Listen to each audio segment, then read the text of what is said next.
Okay, if both teams are here, which it looks like you are, we're gonna start and go ahead and do the tech check so we can get this started as soon as possible. So, hello everyone. I know I said this to the trial I saw in the last round, but I know you guys know the drill on this by now. It's probably the 30th time you've done tech checks, so we're gonna make it really fast. And I'm assuming that most of your stuff you've kept the same from the last round, so this shouldn't last super long. But starting, good morning, everyone. My name is Bailey Wetter. I will be serving as your Zoom tech, I guess, for this round, which is the final trial. So first of all, congratulations on making it to the final trial. I hope you guys feel very proud of yourselves. I know that there were a lot of challenges this year with the way that the competition was formatted. So making it to the final trial is definitely a big deal, especially with semifinals, the state competition, prelims, everything. So congratulations for being here, and we're really excited to watch. Before we get started, we have a few housekeeping things to get through. So first, I should be able to see counsel table, witness chair, and not any observers actually, because we changed that rule, but counsel table and the witness chair through the view of my camera. Both setups look good to me. Does either side have any problems with the other team's setup? No? Everything looks good? Perfect. Okay, everything must be able to lie flat on counsel table. The exception to that is water. If you guys have water, that's perfectly fine. We encourage you to have water. We don't want y'all to get dehydrated. And I know that y'all have had a long morning, so please keep some water either on your table or if you're a witness directly beside you. When you're speaking, whether on direct or cross, you need to be in the well of the courtroom. So you guys already know you need to stand in the center within view of the camera. If you're a witness on direct examination, just remember between direct and cross, move that chair to the center of the room so we can get a better view. And then if you are giving an opening or a closing statement, make sure that we can see you from at least the waist up. For those of you, well, I'm assuming you guys all have cell phones. So can you just let me know where in your room your cell phones are? Hoover, I know that yours were kind of over on the view. Okay. And y'all's are too. So no problems there. And it looks like y'all both shared pink and blue sheets. Can y'all go ahead and open those up and let me know if you have any problems opening the other sides?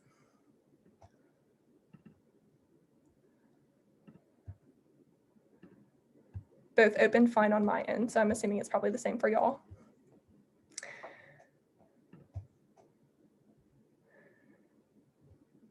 Okay.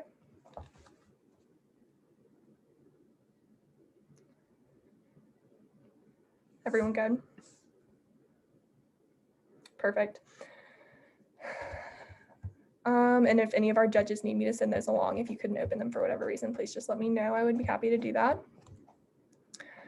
Okay, and then if y'all would like to hide non-video participants, this is your chance to do that. So we might have a few people from the Y staff or board or anything like that entering the Zoom itself anytime during the trial. If you would like that to not be an issue, or if you don't want it to be super disruptive for you, then just go ahead and hide non-video participants on your screen. But most of you have probably already done that from past trials. Okay, perfect. The last thing is tabulation for this round is going to take a little bit longer. So if you're available and you want to stick around for a little bit after the conclusion of the round, please do that. But other than that, we're going to try to make this go as soon as possible. We were expecting this to end around 12:31. So obviously don't rush. We don't want you to rush, but at the same time, like be very conscious of the objections you're making and things like that. Like just stay on top of it. We just don't need to have a round last over 2 hours. Quite frankly, we really can't have the round last over 2 hours. So just be very intentional with your objections. Be intentional with all of your time. But anytime that you're allotted as far as directs, cross openings, and closings, feel free to use all of that. That is your time. So do with it what you wish. Okay, does anyone have any questions for me before I hand it over to Samad and Rylan?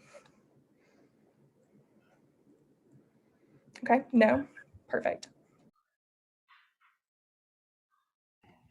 All right, good morning, everyone. How are y'all doing?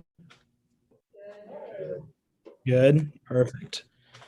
All right, so do y'all need some more time to do pink and blue sheets, or do y'all have that down? All right, good. All right, and our other judges? Let me know if you guys need more time. We're going to run through some pretrial business, and then we'll get started. Well, first thing I want to say is welcome back, everyone. A year and a half later, we're all back here together. And now, if you know me, you know that with every trial I've done, I've always power posed. So I know we're on a little time crunch, but while everyone's finishing sheets up, so I'm going to ask everyone to stand up, and we're going to do like a quick 30-second power posing.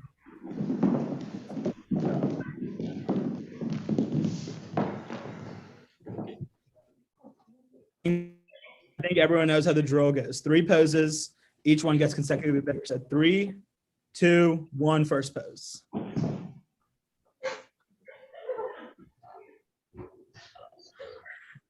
All right, 3, 2, 1, second one. And 3, 2, 1, get as big as you can.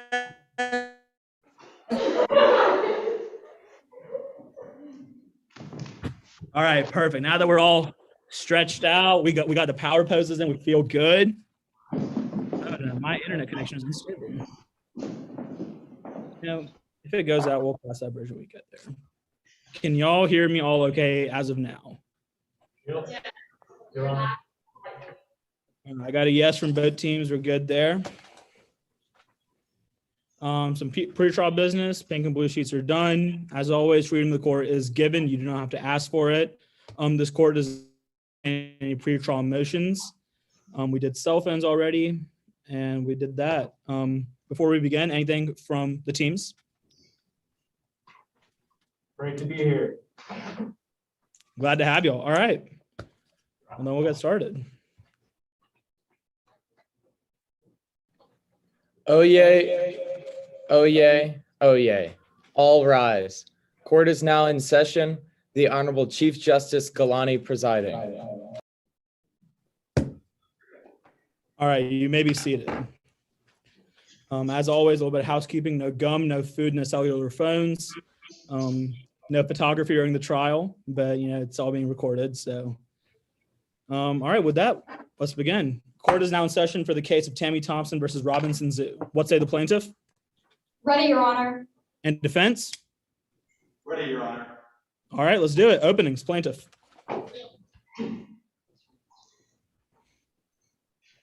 Before I begin, can you see and hear me clearly? Yes, you're good. They cut corners. They cut Tommy's life short. Tommy Thompson did what he thought was safe. He rested his elbows on the fence of the baboon observation deck at the Robinson Zoo. And in the blink of an eye, the beam supporting him shifted out of place and he fell 25 feet to his death. May it please the court. My name is Anna Claypool, and I, along with my co-counsel, Ms. Isabella Torres and Mr. Kareem Panjwani, represent Tommy Thompson, the plaintiff in today's case. We are here today because his survivor has brought a suit of negligence. Now, looking at the elements of tort prescribed in Jamie v. Granger, as well as the burden set out in Melinda v. Sharma, we, the plaintiff, have to prove by a preponderance of the evidence that the Robinson Zoo failed to act reasonably, breaching their duty of care. We must also show that the zoo's actions are both the direct and proximate cause of the plaintiff's death. But this is a burden we gladly accept. So let's look at how we came here today. How the Robinson Zoo consciously cut corners. How the Robinson Zoo cut Tommy's life short. This story starts in the week of November 10th, 2019. Tucked away in his dim office of the Robinson Zoo is Jordan Hastings. His jaws clenched, his head is aching, and his heart is racing. It was the busiest week in the zoo's history, with crowds flooding in, animals getting sick, and employees needing to be trained. But on top of all of this, an inspector named Harper Reynolds was coming to assess the zoo. Mr. Hastings' heart dropped when he heard the news that the baboon observation deck was in need of repair and had to be closed immediately. Realizing his most profitable exhibit was at stake, he rushed to do whatever he could to get it back open. He called the contractor Bailey Westfall, but when Westfall came to the zoo, she called the safety test bogus. She conducted a rudimentary assessment, threw together an $8,000 estimate, and then concluded it was safe to reopen. Despite claiming they would go above and beyond to keep their guests safe, the Robinson Zoo settled for the cheapest fix: inaction. And without Harper Reynolds' approval, they opened the deck 3 weeks early, neglected to post warning signs, and left it unattended, causing the tragic and untimely death of an 18-year-old boy. And as much as the defense may try to come up here and make excuses, blaming a child for his own death, the responsibility for this tragedy lies on the defendant alone. Because each corner cut by the Robinson Zoo chipped away at the years of memories and milestones that once lay ahead of Tommy Thompson. So at the end of this trial, my co-counsel, Ms. Isabella Torres, will come up here and connect everything you've heard today. And we will ask you to find the only just verdict. Because Tommy Thompson put recognition over reason. Because the only just verdict, because the Robinson Zoo cut corners and the Robinson Zoo cut Tommy's life short. For that, you must find them liable for negligence. Thank you. Thank you, Ms. Claypool. All right, and defense opening statement. Yes, Your Honor.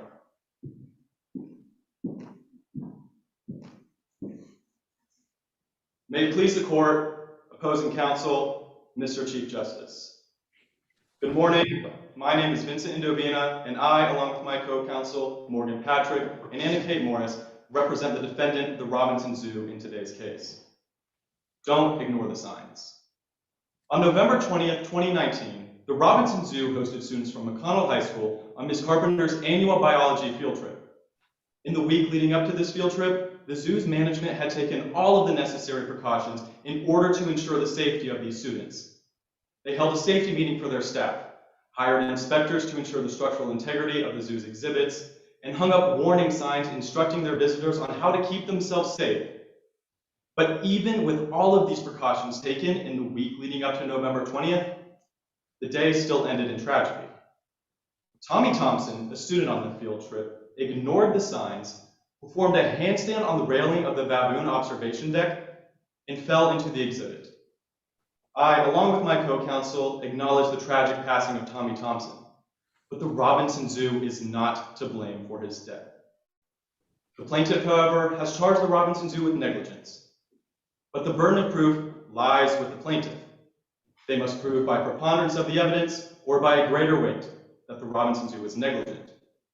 They must prove that they owed a duty of care, that they breached this duty, and this breach directly caused the death of Tommy Thompson. But testimony and evidence today will show that no breach occurred. And if there's anyone to blame for the tragedy of November 20th, it's Tommy himself. Tommy Thompson was contributorily negligent when he engaged in dangerous behavior, when he failed to use ordinary care and performed a handstand on the railing. Tommy's actions are the proximate cause of his death, and not the responsibility of the Robinson Zoo. To prove this, the defense will call 3 witnesses. Ms. Taylor Carpenter, Tommy's teacher, who will describe the horror of watching on as Tommy did the handstand and fell into the exhibit. Bailey Westfall, an expert in construction science, who not only originally built the fence, not only checked up on it frequently, but actually inspected the fence on November 18th and ensured that it was structurally sound. And finally, Jordan Hastings, the zoo's manager who led training and safety at the zoo, who followed each and every recommendation given to him by the 2 experts who inspected the fence, who did everything in his power in order to ensure the safety of all the zoo's visitors. The plaintiff will ignore the signs today. They will claim that the Robinson Zoo did nothing to warn, nothing to protect, and nothing that would have prevented Tommy's death. But this is not the case. They held a safety meeting, hired inspectors, hung up signs, and followed all expert guidance. But what they didn't know, what they could not have known, and what they couldn't have prevented was one of their patrons ignoring the signs, vaulting the railing, and falling into the exhibit. That is why at the end of today's trial, my co-counsel, Anna Kate Morris, will ask you for the only fair, the only just verdict. A verdict finding the Robinson Zoo not liable for the wrongful death of Tommy Thompson. So I ask you, don't ignore the signs today. Thank you. Thank you, Mr. Indovina. And with that, let's begin with the plaintiff's case in chief. First witness. Yes, Your Honor. At this time, the plaintiff calls Mr. Avery Fields to the stand.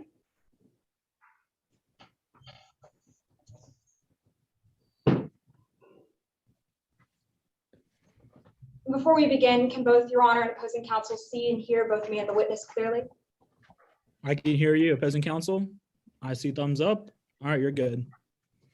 Could you please introduce yourself for the court? My name is Avery Fields, and I'm a former employee of the Robinson Zoo. When did you start working there? Well, I decided not to go to college, and I was between jobs at the time. So during mid-October of 2019, I was just filling out applications left and right. To my surprise, the Robinson Zoo got back to me almost immediately and offered me a job. I explained to the manager, Jordan Hastings, that I didn't have any experience with children or animals or tour guiding, but he said that it wouldn't be an issue. And did your experience, or what was it like working there? Well, it was honestly pretty chaotic. I was kind of just thrown in the deep end on my first day, and I was forced to lead a tour, and I hadn't received any training. Did your experience with the zoo ever improve? Well, most of the people there were nice, and I tried to make the best of it, but I was just kept in the dark. And after going a week without training, I had to just start telling stories on my tours. It worked for a while, but being out of the loop of information eventually became an issue. How did it become an issue? Well, I was leading a tour one day past the elephant exhibit when a coworker of mine, Addison McGowan, came up to me running, saying something about that the exhibit was closed and that I should have been paying attention to signs and Improper character evidence. You have a response, Ms. Claypool? Yes, Your Honor. Pursuant to Rule 405B, this specific instance of conduct is admissible to prove character so long as the plaintiff may connect it to a specific charge, claim, or defense in today's case. It's relevant to the charge of negligence today. Pursuant to Hannock v. O'Brien, we need to prove that the Robinson Zoo breached their duty of care by failing to respond to a safety threat reasonably. And in this instance, Addison McGowan's issue with the elephant exhibit demonstrates that breach occurred. Would you like to respond, Ms. Patrick? Yes, Your Honor. Pursuant to Hoover v. Grant, the Robinson Zoo does act as a character, and opposing counsel is not permitted to use the business's prior bad practices to prove bad practice in today's case. Your Honor, if I may. You may. Pursuant to Hill v. Cleveland, we are allowed to attack the character of the defendant during the plaintiff's case in chief today. And pursuant to pretrial order 3, the character of Addison McGowan is imputed upon the defendant, making this admissible. May I respond? You may not. Overruled. All right, so what was happening with Addison? well, she was saying that the exhibit was closed, and she asked me about warning signs and some email memo, which I hadn't received. And did you ever find out what you did wrong that day? Later that day, Jordan called me into his office, and I was scared. I mean, leading a tour on a closed exhibit seems like a big deal, but Jordan seemed very nonchalant about the issue. Even went as far as to say that Addison's reaction was funny. I did not find the situation funny, and I complained to Jordan that I'd been kept in the dark, and I just wanted to be added to that email list. Were you ever added to this email list? Well, when I asked to be added, Jordan snapped at me and said not to tell him how to do his job. I guess he eventually added me because a few weeks later, on November 13th, I got an email saying that due to a safety inspection, the baboon exhibit would be closed. And what happened after you received this email? Well, the next day, on the 14th, I went into the employee break room, and a coworker, Candace, was kind of getting on Jordan's case. She was saying that because of that safety inspection, Jordan should have put up warning signs and didn't. And Jordan got mad at her and fired her on the spot. Were there any other similar interactions with Jordan? Yes, not even a week later, I was walking through the zoo and Sam Lowry was leading a tour on the baboon exhibit. I remember that email that said the exhibit was closed, and I emailed Jordan just to make sure that everything was okay. Would you recognize a copy of this email between you and Jordan if I were to show it to you? I would. Your Honor, at this time, I request that the bailiff please screen share what has been previously marked as Exhibit 10.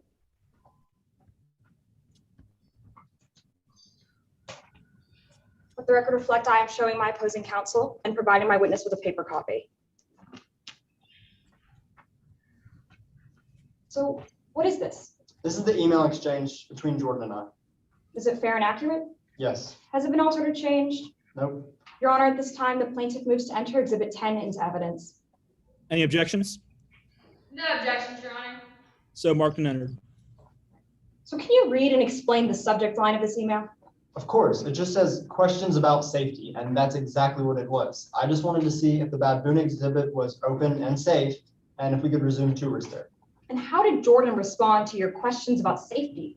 Not too kindly. He snapped at me and said that the last thing he needs is me telling him how to do his job and that I should just mind my own business.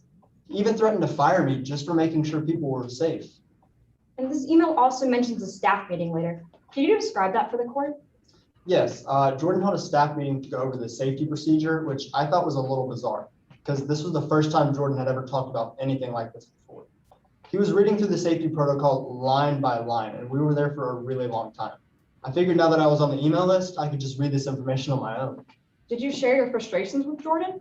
Yes, I made a lighthearted joke about how we'd been sitting there for a really long time. Jordan snapped at me and said that safety is our top priority. Yeah, right. If that were the case, Jordan should have covered the safety protocol much earlier. Thank you, Your Honor. At this time, the bailiff may stop screen sharing. All right, now, I want to talk about the day in question. What were your tours like? Pretty standard. We had a big school group that morning, around 40 kids. Everything was going like it always did, but the kids didn't seem too interested. But that could have been because I still had no idea what I was talking about. The tour was wrapping up and we got to the baboon exhibit. Most of the kids wanted to stay on the main level, but a few of them wanted to go to the observation deck to get a closer look. So I took those kids down, got them settled, and went back up to chat with their teacher, Miss Carpenter. How long were you speaking with Miss Carpenter? Not too long. The tour was wrapping up, so I decided to go to the main office and pick up the photos from the photo stand. I mean, in hindsight, maybe it wasn't the best idea to leave the kids alone, but I wish there was some kind of training to cover what to do in that situation. And what happened after you left the kids alone? Well, I was on the way back from the main office and I heard the most horrific screams coming from the baboon exhibit. I took off to see what was causing these and I couldn't believe what I saw. What did you see? Well, the fence of the observation deck had broken and a student, Tommy Thompson, was laying motionless in the bottom of the enclosure. I mean, I couldn't believe that Robinson Zoo would allow this kid's life to be cut short, and I decided that I needed to quit. Objection. Yes, Ms. Patrick. Improper opinion. Improper opinion. You have a response to that, Ms. Claypool? Yes, could opposing counsel please elaborate? Ms. Patrick? Pursuant to Rule 704, Mr. Fields is not allowed to testify to what the trier of fact today is supposed to determine, which is what his answer called for. Your Honor, if I may. You may. Rule 704 outlines that opinions on the ultimate issue are automatically admissible unless there's an expert testifying in a criminal case. Mr.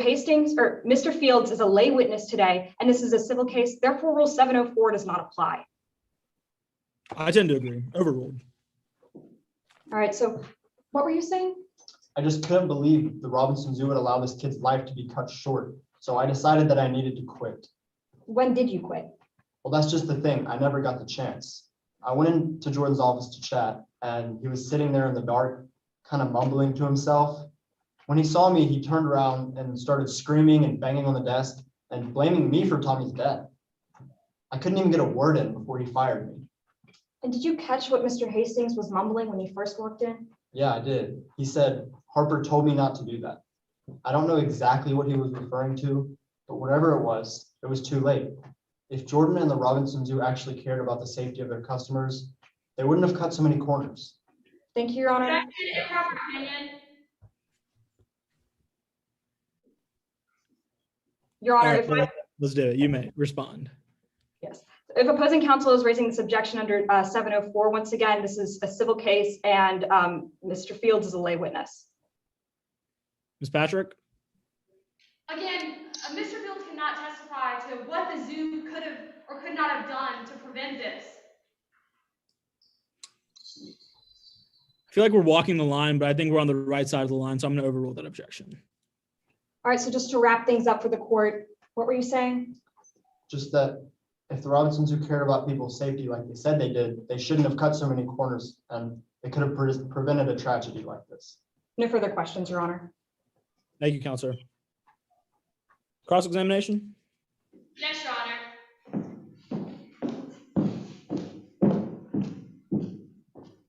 You were not at the baboon exhibit when Tommy Thompson fell in on November 20th, correct?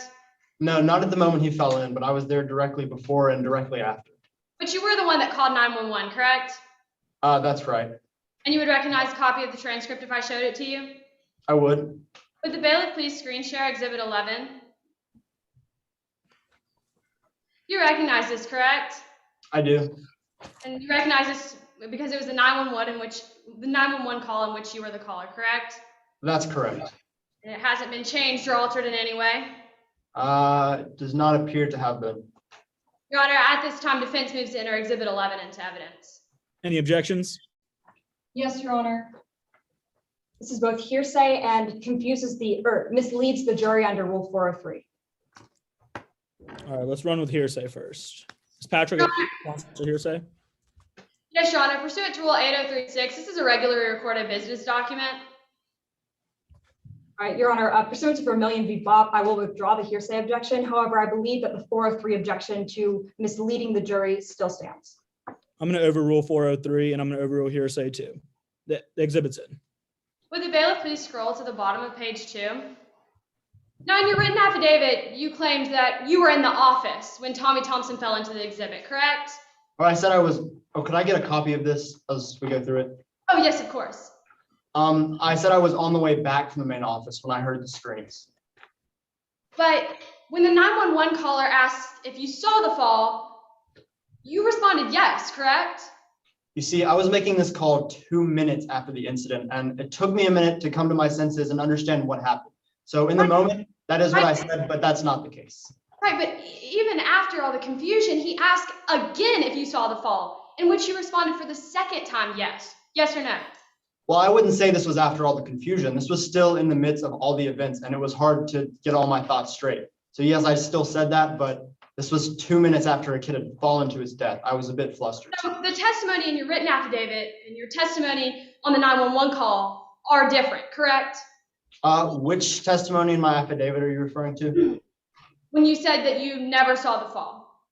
Yes, you're correct. But that's because it was just minutes after I was around this thing happening, and I was a bit flustered during the call. Right. On November 20th, Tommy Thompson said things that day that stood out to you, correct? That's right. Just normal kid chatter back and forth. Right, like mentioning the app Click Clack. Yes, I think they said something about Click Clack, which Right, I'm not really sure what that is. He said something about filming a video. Objection, Your Honor. This is hearsay. Your response to hearsay, Ms. Patrick? Yes, Your Honor. Pursuant to 801 D2, this is admission by party opponent. Your Honor, if I may. You may not. Overruled. Would you like me to ask that again? Yes, please. Tommy Thompson said that he had one chance to make this one the best one yet. Yes, he talked about filming a Click Clack, but he never specified any time or date of filming it. For all I know, it could have been for next week. And then Tommy Thompson said, "Is anyone watching?"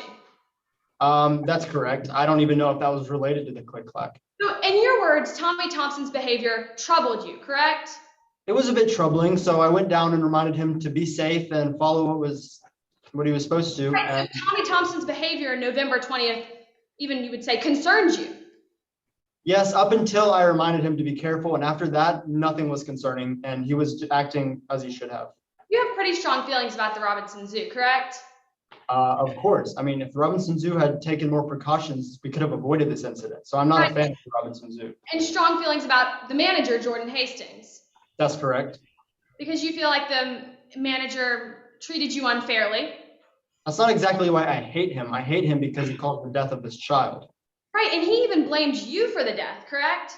Yes, which I thought was ridiculous. If I had more Right, so training, you would even say that you hate the Robinson Zoo. Objection, Your Honor. Improper character evidence. Your response to that, Ms. Patrick? Yes, Your Honor. May I ask opposing counsel to clarify what character trait they're talking about? Ms. Claypool, Yes, can you elaborate? Yes, Your Honor. Opposing counsel is attempting to use this line of questioning to paint Mr. Fields as biased against the Robinson Zoo due to his previous work experience and current dispositions against them. However, this testimony is improper because it shows a propensity from Mr. Fields to have a bias against the Robinson Zoo when he was initially fired and him have a bias in the case at hand today. These can't be connected and therefore are improper. Ms. Patrick? Your Honor, I don't see what character trait this is going to prove. I tend to agree. Overruled. So you would even say that you hate the Robinson Zoo, correct? Of course, if they had trained me, I could have done something about this, Right, but and that you hate Jordan Hastings. simply because of his negligence. And that you hope you can be a part of Jordan Hastings getting what he deserves. I mean, he caused this kid's death, so yes, I hope I can No speak further the truth question. about what happened. And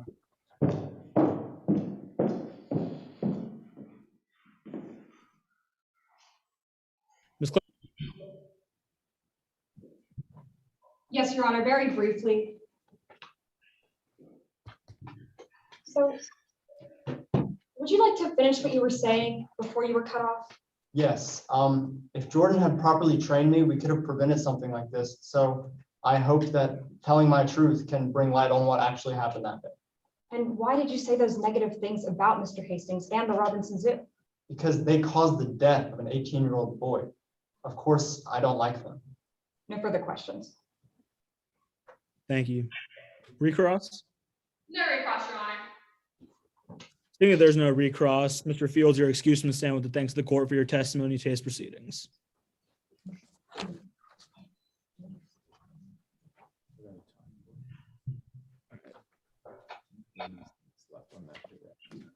And cross. I will do cross. All right, we have 10:36 left for plaintiff's direct. And then I'll get a cross time before the next cross. All right, plaintiff, next witness. Yes, Your Honor, the plaintiff calls Ms. Harper Reynolds to the stand.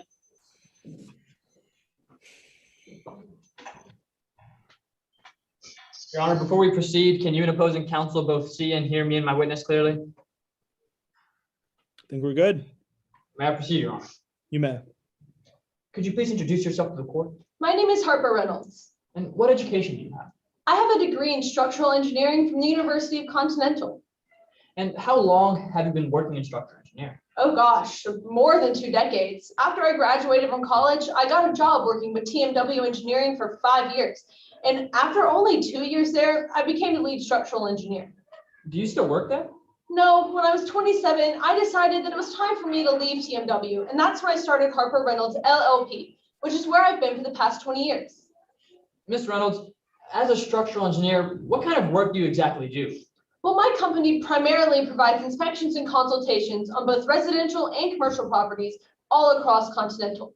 What this means is I go in when I'm called and I review the structures I'm asked to inspect. Usually this involves testing the material to see its strength, its density, its longevity, whether or not it needs to be replaced, that sort of thing. Your Honor, at this moment, I move to tender Ms. Harper Reynolds as an expert in the field of structural engineering. Any objections to that? No objections, Your Honor. She is so tendered. Yes, Your Honor. So, Ms. Reynolds, what kind of work were you doing as of November 2019? Well, I had gotten a call from the Continental Zoo Association about a job inspecting the facilities at the Robinson Zoo. I accepted, and on November 12th, 2019, I went to the zoo. And what was the zoo like when you got there? I mean, I hadn't been there since my kids were little. I'll tell you, my little girl Annabelle used to go crazy over the giraffes. But when I got there, I noticed that a lot of the exhibits were being repaired and some of them were shut down altogether. From what I could tell, they were cutting corners. And did anything in particular stand out to you, Ms. Reynolds? The baboon exhibit did. Would you recognize a diagram of it? Yes, I would. Your Honor, I request the bailiff to please screen share what has been pre-admitted as Exhibit 4 per Stipulation 9. And I ask that the record reflect that I am showing opposing counsel with physical copy for my witness. And Mr. Punjwani, once you're done using the exhibit, please just ask for it to be taken down Yes, Your Honor. as a reminder to the entire court. Yes, Your Honor. Ms. Reynolds, what is this document? This is a diagram of the baboon exhibit. Now, could you please tell the court why this diagram or this exhibit concerned you? Sure. So you notice that the baboon exhibit has an observation deck just below the main level. This is a place where the guests can go to get a closer look at the baboons. But the thing that concerned me about it was the fact that the only thing keeping guests from falling 25 feet into the enclosure was was a structurally unstable 14-year-old wooden fence. Why do you say that, Ms. Reynolds? For two reasons, one concerning the composition of the fence and the other just being its very structure. Now let's take this one at a time. Could you please tell the court what you mean by composition? Sure. So you see, the fence on the deck is made out of wood. Now, as a structural engineer, I'm pretty familiar with the different types of materials that get used in construction. And the main problem with wood is that it only lasts about 5 to 15 years. Eventually it splits and cracks, and it needs to be replaced a lot sooner than something like a chain link fence or any metal substitute for that matter, which lasts much longer and costs substantially less. Bailiff, could you please scroll to the second page of this document? Ms. Reynolds, could you tell the court why the structure concerned you? So I noticed that one of the posts on the fence was especially wobbly. So I conducted a test, and from it, I concluded that if the post was pushed on with enough force from either the left or the right, then the top beam on the opposite side would have easily come out of place. If someone happened to be leaning or even resting their arms upon the fence when this happened, there's no telling what kind of tragedy can unfold. Thank you, Ms. Reynolds. Thank you, Bailiff, for screen sharing. Now, Ms. Reynolds, how did you arrive at these conclusions? Well, I inspected the fence on the deck myself, and I also reviewed a copy of the report, which I got from Jordan Hastings at around the same time I told him just to place up warning signs, but only for the time being. And did you review the report that you got? I did, and it was pretty concerning. You see, the fence only has a 15-year lifespan, and it was already 14 years old. Now, this would be fine, but we have to think of the context here. The observation deck had no covering, so the fence on the deck was completely exposed to the weather. And due to things like erosion, decay, and faults in the foundation, it had clearly reached the end of its lifespan. And what did you do after arriving at these conclusions? I went back to the baboon exhibit to finish my inspection, as well as report my final conclusions. What were your final conclusions? Well, after my second inspection, it was clear to me that warning signs just wouldn't be enough, and the exhibit needed to be closed until the fence could be completely repaired. Now, was that all you did that year? Was that all you did that day for your inspection? For that day, yes, I was finished, but I was scheduled for a follow-up inspection on December 10th. It was only after my sign off on the fence and a go-ahead from the Continental Zoo Association that the exhibit was to be reopened. And Ms. Reynolds, to clarify for the court, did you ever return for this follow-up inspection? No, unfortunately, I never got the chance. Just a week before I was supposed to go back, I saw in the news about what happened. It's tragic, really, but especially because I provided the zoo with a very clear plan of action, and had they not cut corners, the exhibit wouldn't have been opened in the first place. Thank you, Your Honor. There are no further questions. I think the examination was over. Take it up on cross, Mr. Indovino.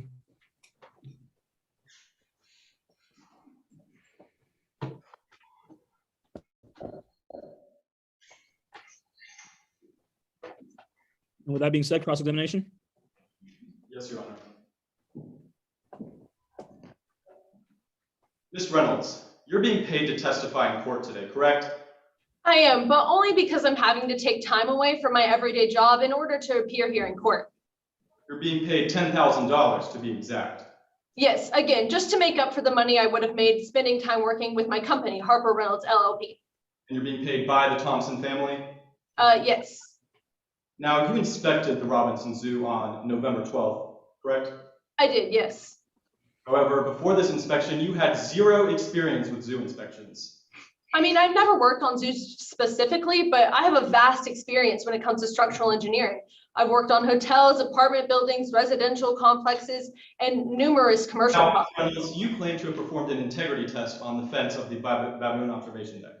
I did, yes. It's a test I've used many times throughout my 20+ years of being a structural engineer.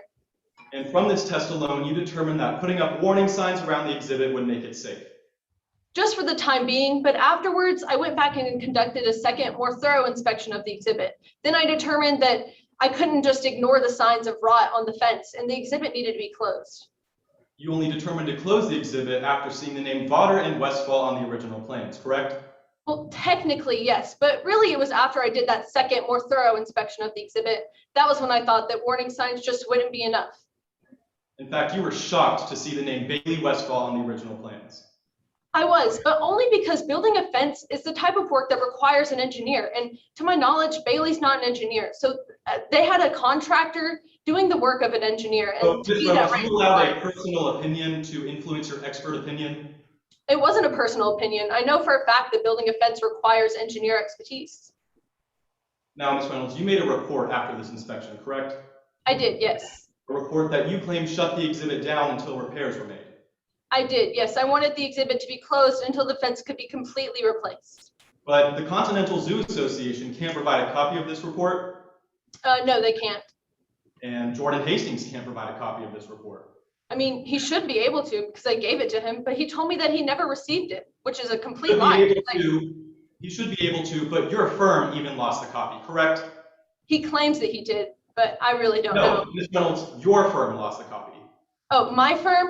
Well, we didn't lose it necessarily. I wasn't expecting to have to work Ms. with Reynolds, in this. answer to my question, you don't have the report. I do not, but only because I wasn't expecting to have to work with the zoo So past every that inspection and the recommendation- follow-up. So every recommendation you claim to have made to the Robinson Zoo cannot be independently verified.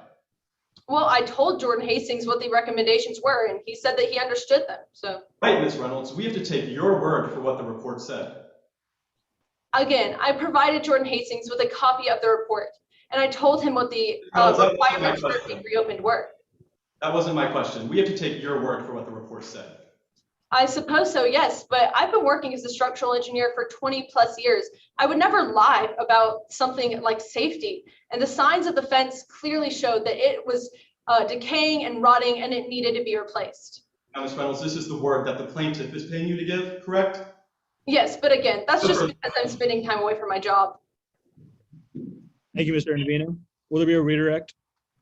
Yes, Your Honor, but I'd like to inquire how much time the plaintiff has remaining. Is this the most recent one? 514 on direct. Yes, Your Honor, very briefly. Ms. Reynolds, would you like to finish what you were saying? All I was going to say is that I asked for compensation because I am spending a lot of time away from my job and I'm losing money ultimately from appearing here in court today, and I have a family to support. Thank you, Your Honor. No further questions. Thank you. Will there be a recross? No recross, Your Honor. Seeing that there's no recross, Ms. Reynolds, your excuse from the stand with the thanks to the court for your testimony. What we said it was. Your Honor, at this time, the plaintiff calls Lee Stevens to the stand.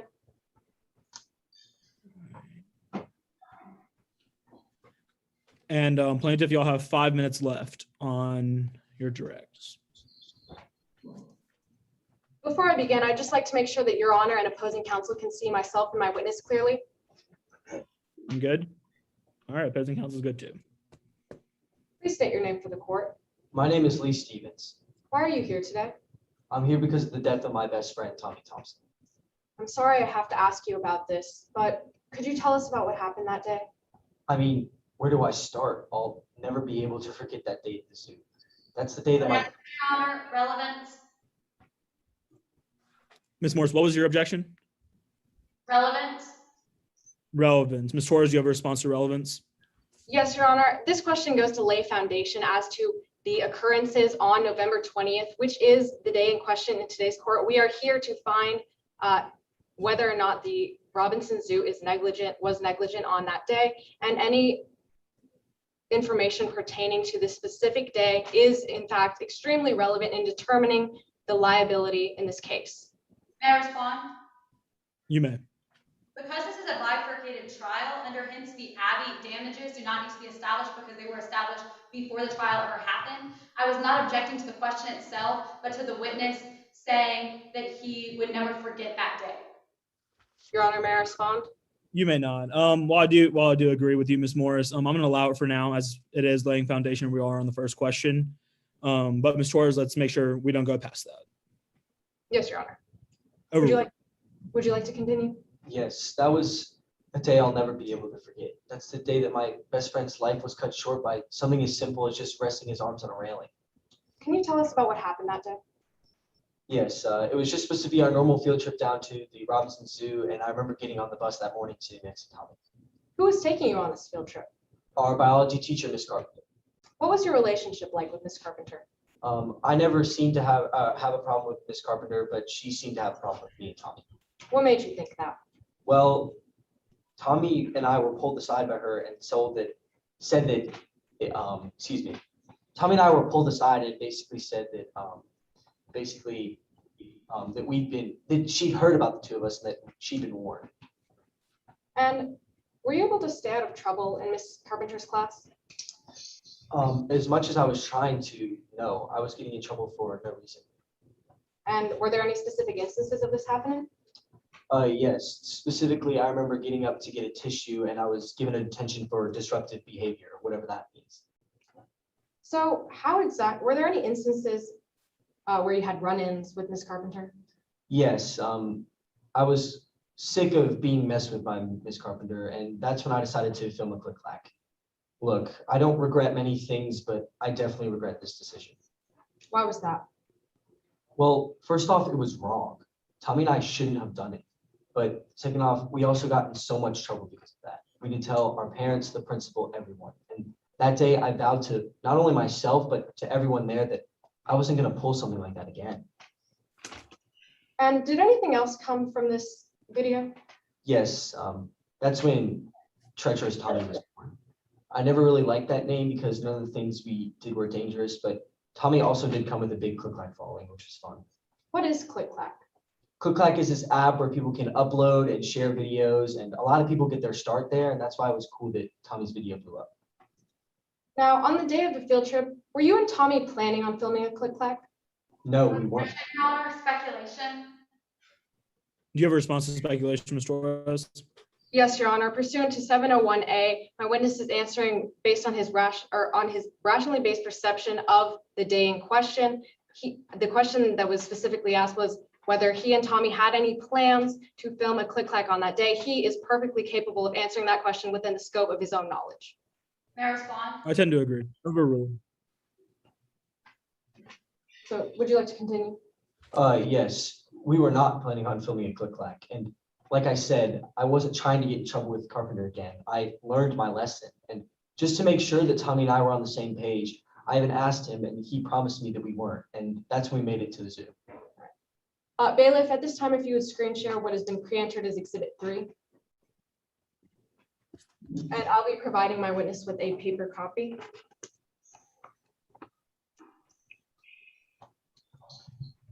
Do you recognize this exhibit, Mr. Stevens? No, I do not. Objection. It lacks foundation. Ms. Morris, I believe the question was, do you recognize this exhibit? Yes, Your Honor. I'm objecting to the fact that this exhibit was brought up when there's been no mention of anything regarding warnings at the exhibit. The last thing we were talking about was there being a click-clack. Your Honor, may I respond? You may.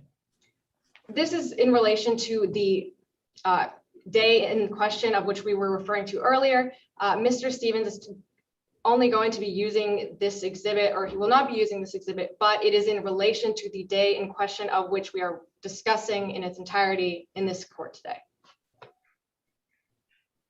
Would you like to respond, Ms. Morris? Yes, Your Honor. I don't believe that any questions have been asked that would lead to this exhibit being brought up in the first place, considering we have not talked about warning signs or anything regarding what you could or could not do on the observation deck. Your Honor, may I respond? One last time. Yes. In this instance, we are referring to what happened on the day at the zoo. We're asking Mr. Stevens about whether or not he saw these signs that day at the zoo. It is perfectly within the scope of not only the foundation that has been laid, but also the day in question as to what happened, what he saw, and how he responded. I'm going to allow it. Overruled. So do you recognize this exhibit, Mr. Stevens? No, when I arrived and throughout the entire field trip, I didn't see this sign or anything like it. And we had just made it to the end of the tour, which was the baboon exhibit. Thank you, Bailiff. You can stop screen sharing. So what happened at the baboon exhibit? Well, that's when Avery said that we could go down. At that point, Avery left and it was just students. No Carpenter, no Avery, just us. And what did you do at that time? That's when I decided to pull my phone out. Bailiff, if you would screen share Exhibit 7 at this time, and I'll be providing my witness with a paper copy.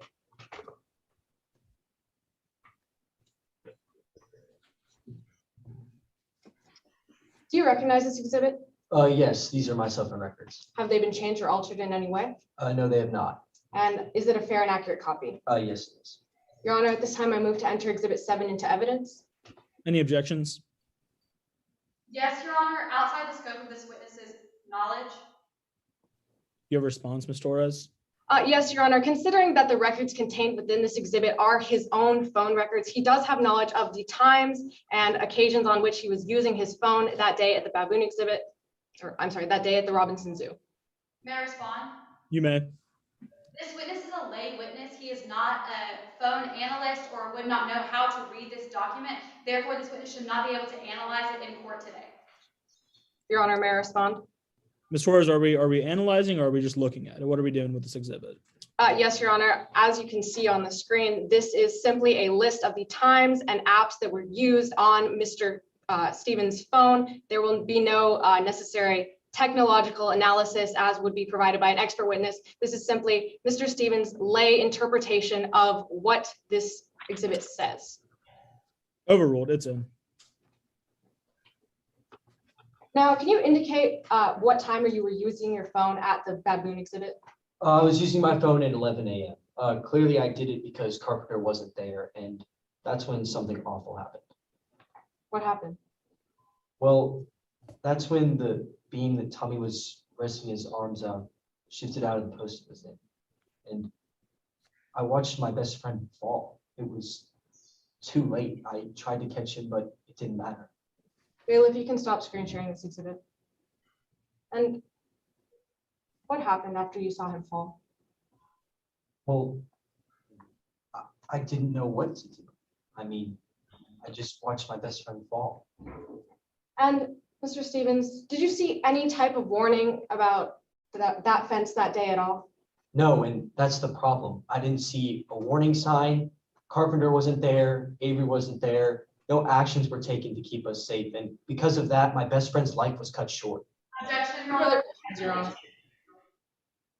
I heard the objection. We're going to entertain it. Ms. Morris? Yes, Your Honor, I'm objecting to speculation because this witness is saying that if certain things had happened, the events would have ended differently, which he cannot testify to. Your Honor, may I respond? You may. Speculation is considered to be when a witness delves into another person's mindset. Mr. Stevens is not delving into any specific person's mindset, nor is he attempting to. He's merely stating the possibilities of what could have happened if he was warned about the dangers of the fence. May I respond? You may. This witness is testifying to a hypothetical situation which we will never know the answer to, and so it is speculation today. Your Honor, may I respond? One last time. Within the definition of speculation, there is nothing about whether or not a hypothetical situation is or is not admissible. Speculation specifically applies to delving into another person's mindset, something which Mr. Stevens has not done at all in court today. I tend to agree. Overruled. So, Mr. Stevens, would you mind repeating whether or not you had seen any type of warning about the fence that day? Yes, like I said, I looked all around the zoo and didn't see a single warning sign. And because of that, my best friend's life was cut short. No further questions, Your Honor. Thank you, Ms. Torres. Cross-examination? Yes, Your Honor, may I inquire as to how much time I have?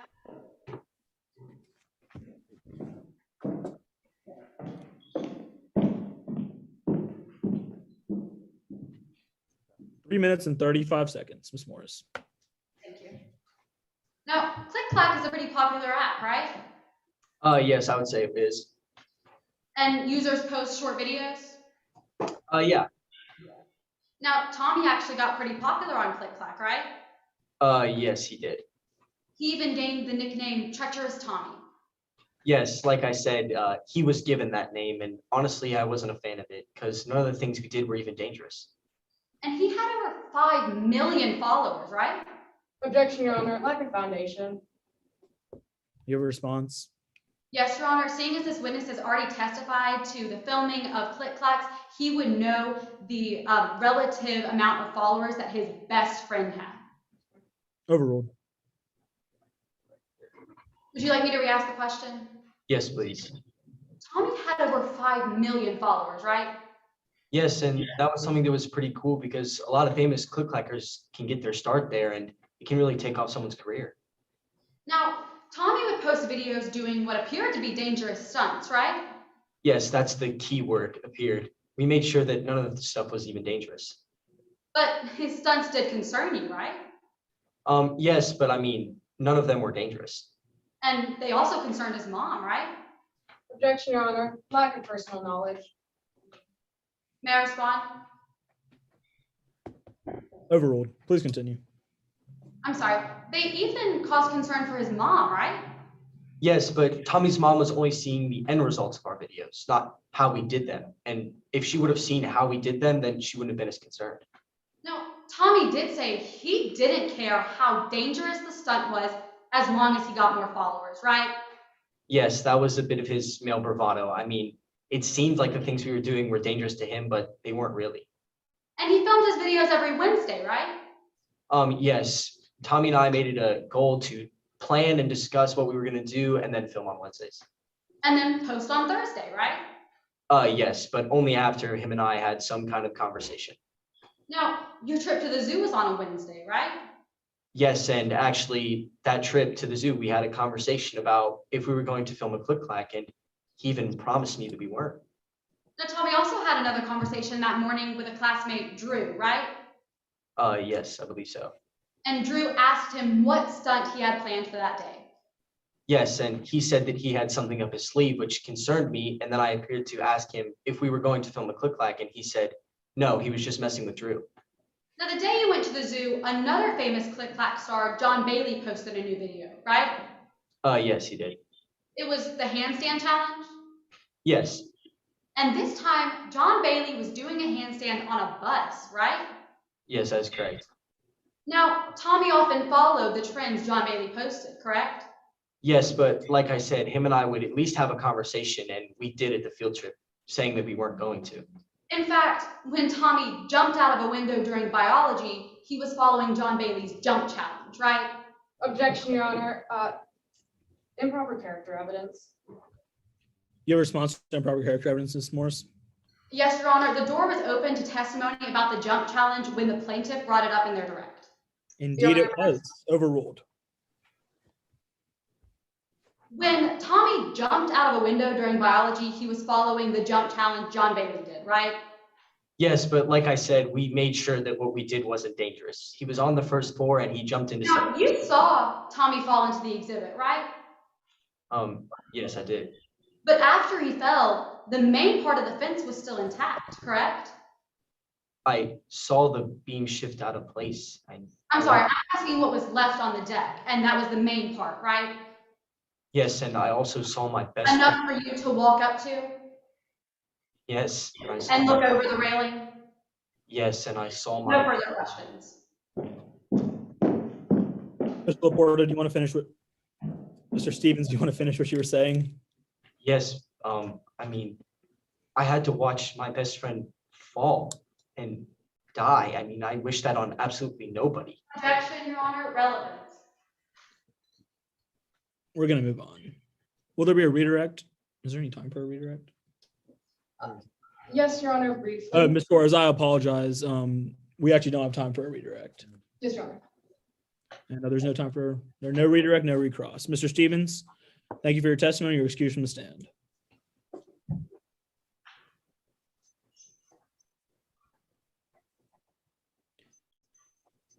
Is there any,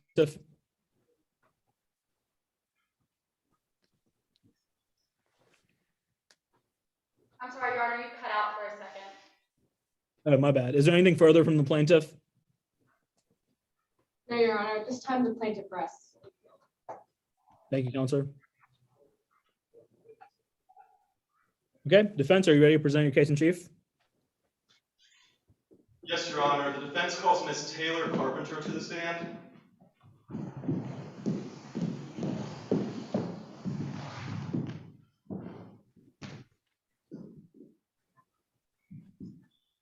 Please state your name for the court, spelling the last for the record. Taylor Carpenter, Carpenter. Where do you live? I live in Rockville, and I've lived there my whole life. I even teach at the high school I attended back in the day. And what is your occupation? I'm a biology teacher at McConnell High School. I never thought I would end up back at McConnell, but I can't really complain. It pays the bills, and I relatively enjoy my day-to-day routine. What do you mean by that? Well, after I graduated from college with a degree in biology, I was determined to be a veterinarian. But my mom got sick, and I thought it would be best for the both of us if I moved back in with her, and that's when I picked up my job at McConnell, and I've been there for 5 years. Now, how are you involved in today's case? I led the field trip to the zoo the day that Tommy Thompson passed away. Did you plan this trip? I did. I booked the buses, scheduled a tour, and went over all behavioral expectations for students on the trip. What are those expectations? The things you'd expect for high schoolers on a school trip. No drinking and drugs, no foul language, and I was really adamant about my no cell phone usage rule. And why were you adamant about this? Well, there was this new app called Click Clack buzzing around McConnell, and I heard about it from another biology teacher, and apparently hearsay. Counselor, I think we have an objection. Yes, Your Honor, I objected to hearsay. You have a response to hearsay, Mr. Indovino? May I ask opposing counsel which statement was hearsay? Yes, the witness referred to hearing about the app Click Clack.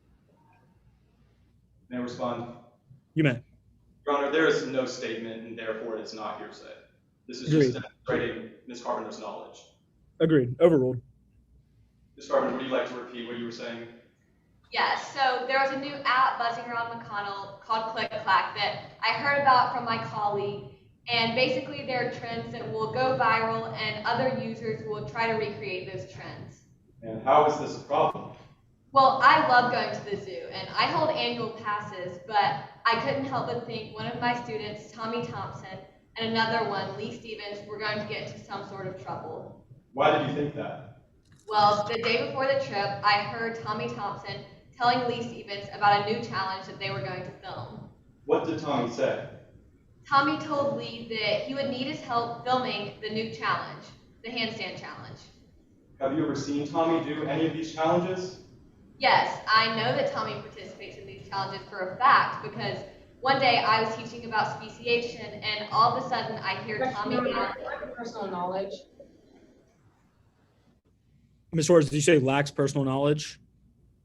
Yes, Your Honor, I was objecting in reference to her statement that she knows that Tommy performs these types of stunts and trends regularly. Is there a response? Yes, Your Honor. Ms. Carpenter never said that that Tommy performs these acts regularly. Ms. Carpenter is referring to a specific instance of something Tommy did while he was in her class. It's something she saw. Your Honor, may I respond? You may. I believe that the question was whether she knew about Tommy's regular actions or whether or not Tommy did these types of stunts. And she responded that yes, she did know that he often did these stunts. This is her lack of personal knowledge. She cannot testify as to whether or not Tommy regularly did these stunts. She can only testify in regards to what she in fact perceived. May I respond? You may. Your Honor, the question was not whether or not Tommy does these acts regularly. I asked whether or not Ms. Carpenter has seen Tommy do any of these challenges. Your Honor, may I respond? No. I'm going to overrule the objection. Ms. Carpenter, would you like to repeat what you were saying? Yes, so basically one day I was teaching about speciation and all of a sudden I hear Tommy yell, "Do it for the click clack." And why did he scream this? Because he was jumping out of my first floor window while Lee Stevens was filming him. Now, Ms. Carpenter, I'd like to talk to you about the field trip. Of course. How did it start out? It started out pretty normal and all of the students seemed to be following my classroom rules and the rules posted on the warning signs by the zoo. And would you recognize a copy of one of these warning signs if I were to show it to you? I would. Would the bailiff please screen share the second page of Exhibit 3? Showing opposing counsel a clean and unmarked copy of Exhibit 3. You may approach the witness for clarification. Yes. Ms. Carpenter, do you recognize this? I do. These are the warning signs posted all around the zoo on the day of the field trip. Now, what are the rules listed on this sign? So the sign says that you can lean on the railing, but you can't climb on, stand on, or do any type of handstand on the railing. Did you see Tommy following these rules throughout the whole trip? Unfortunately, no. Tommy did a handstand on the top of the railing. Thank you, bailiff. I no longer need the exhibit. Ms. Carpenter, what happened when you got to the baboon exhibit? When I got to the baboon exhibit, I realized I needed to use the restroom, so that's when I left. What happened next? Well, on my way back from the restroom, I heard a voice of what seemed to be like Lee Stevens telling Tommy to hurry up so that they could finish before Carpenter gets back. And I started running. Is there a response to hearsay, Mr. Indovina? Yes, Your Honor. This statement's not being used to prove the truth of the matter asserted. Ms. Carpenter is saying what she heard to seem to be Lee Stevens, and this is going to prove the effect upon the listener, which is Ms. Carpenter. It is going to show her reaction to hearing that Lee Stevens said that Tommy and Lee need to finish before she got back, and how it caused her to run back to the exhibit. Your Honor, may I respond? You may. In order for Ms. Carpenter to have that kind of response, this would have to be establishing that the words spoken by Lee Stevens were in fact true, and that he was in fact filming some sort of or finishing up something before Carpenter got back. We can't take these words at their face value, and if this evidence is to be put into evidence, then it will be assuming that this is a out-of-court statement taken for the truth of the matter asserted, rather than for any effect it has on the listener. May I respond? You may. Your Honor, by the definition of hearsay, it is an out-of-court statement being used to prove the truth of the matter asserted. An exception under Rule 801, if it's being used to show the effect upon the listener, it is admissible. We are not going to say that this statement was true or not, and we're just going to show Ms. Carpenter's reaction to it. Your Honor, may I respond? No, you may not. Did I cut out? Objection overruled. Mr. Indovina, please continue. Ms. Carpenter, please repeat what you were saying. So once I heard Lee tell Tommy to hurry up before Carpenter gets back, I had to start running to the exhibit. And what happened when you got back to the exhibit? Well, when I got back to the exhibit, I saw Tommy doing a handstand on the railing, and Lee Stevens was standing a couple feet back holding a phone, and from my view, it seemed like he was filming him. How did you react to this? The only thing I could think to do was yell at Tommy for ignoring the warning signs that were so clearly posted right beside him. Objection, Your Honor. Hearsay. What statement are you objecting to, Ms. Torres? Pursuant to Crenshaw v. Roth, this is an out-of-court statement being made that Ms. Carpenter yelled at Tommy about the warning signs. This was the out-of-court statement that I was objecting to. You have a response to that, Mr. Indovina? Yes, Your Honor. This is a command. It is not a statement. So therefore, it is not hearsay. Your Honor, may I respond? One last time.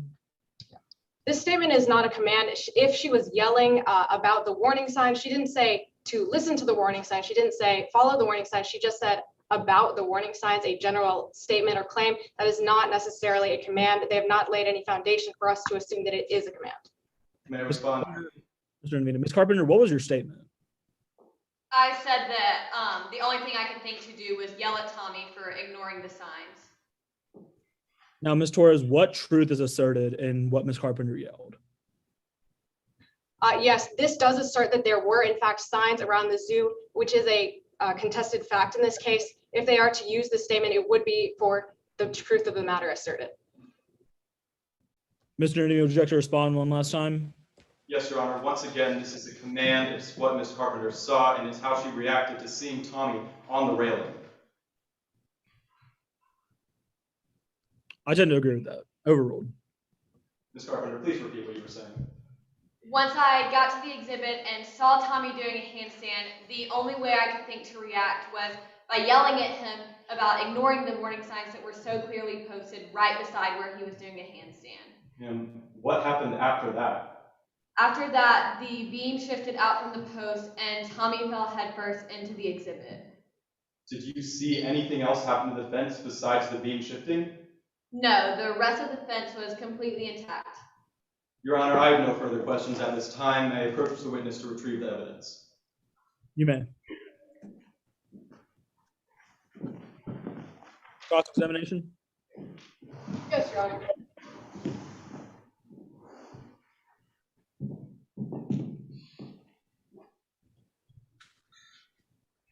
Ms. Carpenter, you took 40 students with you that day on your trip to the Robinson Zoo, is that correct? Yes, the field trip to the Robinson Zoo is a senior tradition. But you spent the majority of your day following around Tommy and Lee, is that correct? I did. I had to make sure they were following all of my rules and the ones posted by the zoo. And that was because you considered Tommy to be a rotten apple, did you not? Right, he had disrupted my classroom more than once, and I value my learning environment very much, and it wasn't fair to the other students the way he disrespected their learning environment. And you considered Tommy to be a bad influence? I consider Tommy to be a bad influence on Lee because after him and Lee were split up in my classroom, both of their behaviors made improvements. So Tommy's behavior did improve, is that correct? It did slightly, and I 100% credit that to my eyes being on him all the time. And as you saw, he didn't break the rules anytime while you were watching him. Oh, well, I did see him doing a handstand on the railing, breaking the rules on the warning sign. But you never saw him take out his phone that day on the field trip, did you? No, I saw Lee Stevens' phone out filming him while he was doing the handstand. Now, at about 11 o'clock, you realized that you had to use the restroom, is that correct? I did, and the restroom was right beside the exhibit, so I thought they would be fine, but I was wrong. But before you left, you thought for a few minutes about whether or not you were willing to leave your classroom, right? Right, most of my class was actually already in the gift shop, and it was just Tommy and Lee on the deck. And now you noticed that Tommy and Lee, or I'm sorry, let's go back to October 17th. On that day, you gave Tommy a detention, is that correct? I did. But you didn't give Lee any kind of repercussions? No, because from seeing them in class together, I knew that Tommy was the bad influence on Lee, and I didn't want to take away Lee's opportunities just because of a bad influence. All right, now, that day at the zoo, you walked away and you left for about less than 5 minutes, correct? Oh, for sure, definitely less than 5 minutes. It would probably be less than a minute. And when you got back, you said that you didn't have the best view of what was going on the deck, correct? Right, so I came back from the restroom and the boys were on the observation deck and I was on the deck right above them. So that's a yes to my question, you didn't have the best view? Right, the best view would have been on the observation deck, but I wasn't there, but I saw everything very clearly. Now, you left your students under the care of the Robinson Zoo when you went to the bathroom, is that correct? Well, I flagged down Avery Fields and pointed out Tommy and Lee to him to make sure that he would keep an eye on them, but I was wrong in doing so.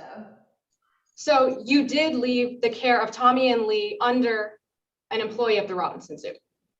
Well, I wanted Avery Fields to keep an eye on them, but Lee and Tommy were 18, so I really left their care up to themselves. They're adults.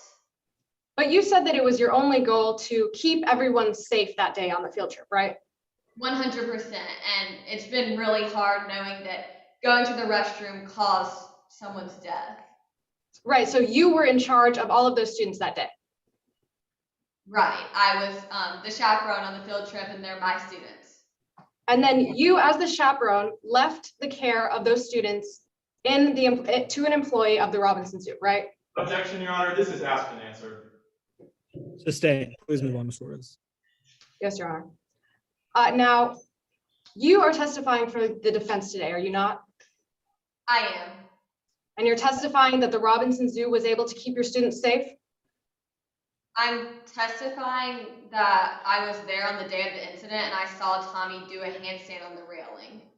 But to answer my question, Ms. Carpenter, you testified that the Robinson Zoo kept your students safe? I don't really know what you mean by that question.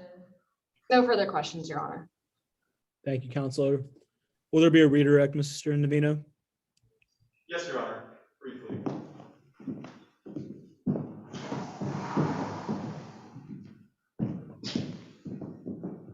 Ms. Carpenter, you could see Tommy doing a handstand very clearly, correct? Oh, 100%. Objection, Your Honor. Objection, Your Honor. Leading the witness. Mr. Indovina, can you rephrase? Yes, Your Honor. Ms. Carpenter, did you see Tommy do a handstand? I did. I saw him very clearly because Tommy was a tall guy, and it was really obvious that he was upside down on the railing of a baboon enclosure. And do you blame the Robinson Zoo for Tommy's death? No, not at all. Your Honor, I have no further questions. Thank you, Counselor. Will there be a recross? No, Your Honor. Seeing that there's no recross, Ms. Carpenter, you're excused from the stand with the thanks of the court for your testimony.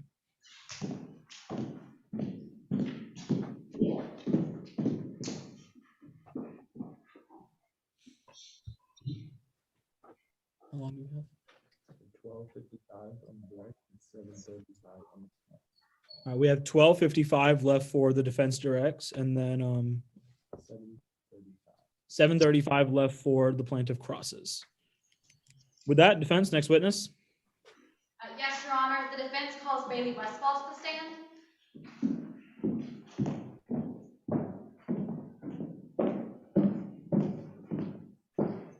Please state your name for the court, spelling the last for the record.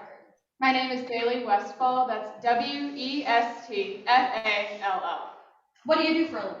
I am the owner and operator of Botter and Westfall LLC. It's a company right here in Rockville. We do construction work, and I have been for the past 14 years. How did you become an owner? Well, I shadowed Susan for a few years after I graduated, and she eventually asked me to become business partners. Now, what work do y'all normally do? We mainly do different residential and commercial construction projects. Do you have any degrees? Yes, I have a degree in construction science from Continental State University. Now, is that the only way you gain knowledge in your field? No, I've gained over 20 years of knowledge and experience while on the job. Do you have any special licenses or certifications for your job? I do. I'm a certified inspector under the Continental Zoo Association. Your Honor, at this time, defense moves to enter Bailey Westfall as an expert in construction science. Any objections? No objections, Your Honor. You said entered. Why are you here today? I built and inspected the fence that was on the observation deck where Tommy Thompson died. When did you build the fence? I was hired to build the fence around 14 years ago. What was the fence made out of? So the zoo manager wanted the new fence to be made out of wood. So when we tore down the old one and built the new one, we built the new one using redwood. It's much stronger and more rot resistant than cedar, which is still a great material. What, if anything, did you do to ensure the strength of the fence? Well, we stained and sealed the fence to protect it from the elements, and it gave it a nice shine. How long was this fence supposed to last? Well, redwood lasts a very long time. In this case, up to 20 years. The fence at the zoo was only 14 years old, so it still had a few good years left in it. What was the design for the fence? Well, we designed the fence to not only be strong, but aesthetically pleasing, and we structured it in 3 different parts. Will the bailiff please screen share what has been pre-admitted as Exhibit 4, specifically the second page? I'm showing opposing counsel a clean and unmarked copy of Exhibit 4. May I approach the witness for clarification? You may. Are you familiar with this diagram? Yes, I am. What was the structure of the fence? So the fence is structured into 3 different parts: the fence posts, the fence beams, and the fence slats. And how tall is the fence? So the fence posts are 5 feet tall, and they're inserted half a foot into the ground. The fence beams are then placed horizontally in between those posts, and the fence slat underneath that. The fence slat creates a 4-foot barrier between the exhibit and the visitors. And how big are the posts? The fence posts are 10 inches by 10 inches by 5 feet, and then the fence beams are 5 1/8 inch by 10 inches by 8 feet. Let's just say this is not a small fence. I'm done with the exhibit, thank you. Now, are you aware of any problems with the fence in the past? No, I'm not, and every time I visited the zoo for the past— Objection, Your Honor, improper character evidence pursuant to Hope v. Grant. Can you elaborate, Mr. Punjwani? Yes, Your Honor. Hope v. Grant outlines that we are not allowed to use any prior good practices or any prior bad practices. And this line of questioning by opposing counsel goes to show that because this fence was in good condition for these many years, that it had to be in good condition for the exact day or the day in question. Therefore, this is improper character evidence towards the Robinson Zoo. Ms. Morris, would you like to respond? Yes, Your Honor. This line of questioning is merely going to show that the fence was still in good condition, which is definitely one of the things we're trying to determine today here in court. Whether or not the fence was in disrepair would have been apparent if there had been an issue before this. Furthermore, there is no character trait being proven. Your Honor. Go ahead. The character trait being proven is that the Robinson Zoo had a good prior practice, that they were keeping up with making sure that their zoo was safe. By allowing this testimony, as opposing counsel agreed, they are using it to show that the zoo had a prior good practice. Therefore, pursuant to this case law, this testimony is inadmissible. May I respond? One last time. We are not saying that the zoo checked up on the fence. We are saying that there were no accidents with the fence. That doesn't mean that they looked at it every day and walked up to it and performed good practice. It means that the fence hadn't broken before and hadn't been fallen over before.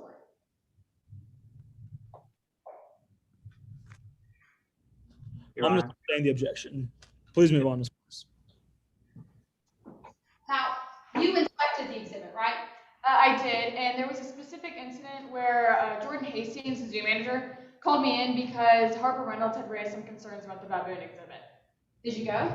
Of course, I cleared my schedule and went in on November 18th, 2019, where I met with Jordan and received all the information I needed to do my inspection. What did you find out? I learned that Harper Reynolds had done a cursory inspection of the zoo, including a problematic integrity test. Why was it problematic? Well, Reynolds pushed on one part of the fence and drew a bunch of conclusions you can't really draw. Why can't you draw conclusions from that?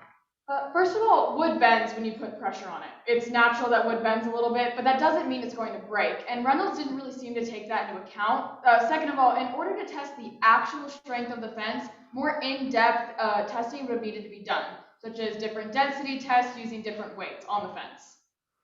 Now, despite all of this, did you still look at the fence? Of course, I looked over Reynolds' complete report, including the bogus integrity test, and I deemed the fence to be fine. Did you report your findings to anyone?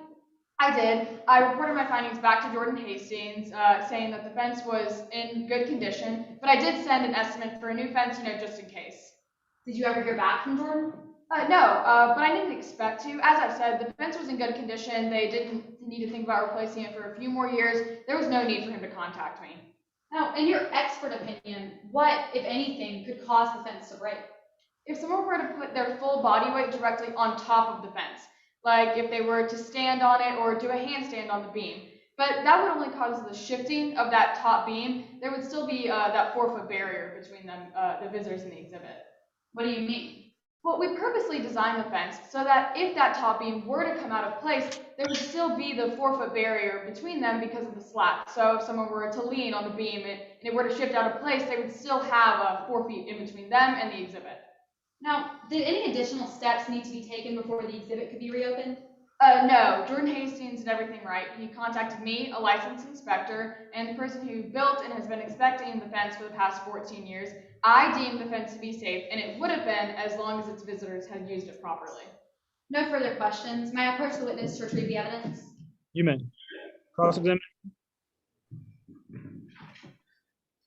Yes, Your Honor.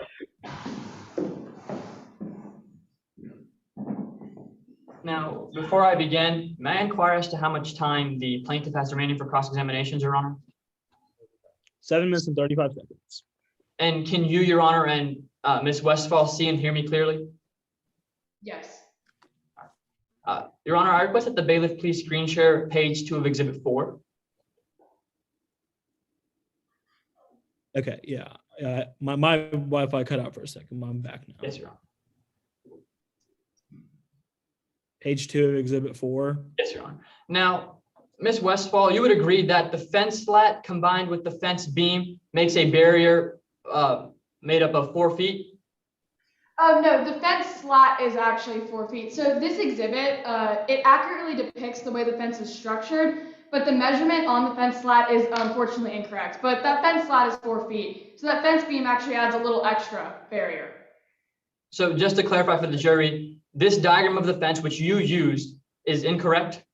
So the design and structure of it is correct, but the measurement isn't. If you look at the first page, even the way the fence is structured there is different from the second one. So the design and the structure is pretty correct, but the measurement is not.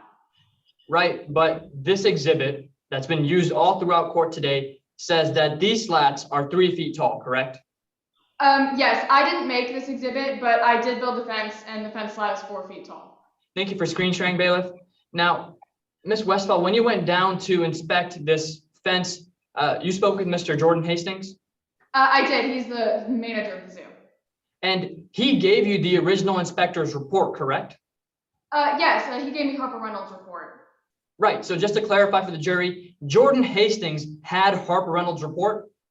I mean, at some point, yeah. All right, now you went down on November 18th, 2019? Yes, I did. And when you got there, the baboon exhibit was shut down, correct? It had been shut down by Harper Reynolds, which is why Jordan Hastings called me in.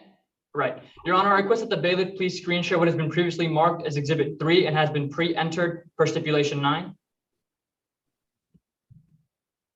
Now, Ms. Westphal, you're not familiar with this document, are you? No, I'm not. In fact, you've never seen these signs, have you? No, not that I can remember. You didn't see them at the zoo? No, but I was kind of mainly focusing more on the report and the fence, but no, I didn't see these signs at the zoo. Thank you for screen sharing, bailiff. Now, Ms. Westphal, prior to heading down to the zoo, you spoke with Jordan on the phone? Yes, I did. That's when he called me in to come look at the fence. Right. And on this call, he told you that shutting down the baboon exhibit could ruin the Robinson Zoo financially, did he not? I'm sure having to shut something like that down would. He did say that, which is why I felt it important to come in to check out the fence, to see if it really needed to be replaced. Now, let's actually talk about that. You've stated that if you had known that it was Miss Harper Reynolds, that you would have never even come down, correct? I do have my opinions about Harper Reynolds, but I did come down and I did do the inspection. I appreciate that, but that's a yes to my question, that had you known it was Harper Reynolds, you would have never come down? Yes, but I did come down and do the inspection. Thank you, Your Honor. I have no further questions. Thank you, Counselor. Will there be a redirect? No, Your Honor. Seeing that there's no redirect, there will be no recross. Ms. Westphal, you're excused from the stand with the thanks to the court for your testimony and today's proceedings.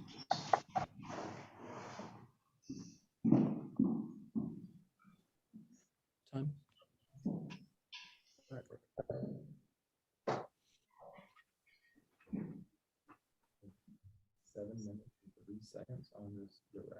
Okay. 7 minutes and 3 seconds left on direct. And I'll give plaintiff the cross time when we get there. All right, defense, final witness. Yes, Your Honor. The defense calls Jordan Hastings to the stand.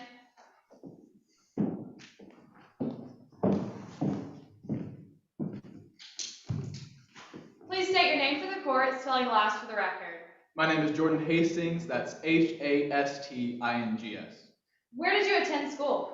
I attended Carrington College, where I double majored in zoology and business administration. What did you do for a living? I'm currently the manager of the Robinson Zoo here in Rockville. What are your responsibilities as manager? Well, there's quite a lot actually, from overseeing day-to-day operations to managing the budget to ordering food for the animals, but above all, the health and safety of all of my staff and all of our guests. What kind of training do you require of your employees? It really varies employee to employee. For example, my tour guides, I require as a baseline they complete a 3-week training program, and at the end of that program, they have to pass a checkout exam. You know, that might seem excessive to some, but safety is just that important to me, and I want to ensure that my employees... Improper character evidence under Hope v. Grant. Do you have a response, Ms. Patrick? Yes, Your Honor. May I ask that opposing counsel clarifies what character trait they're trying to prove with improper character evidence?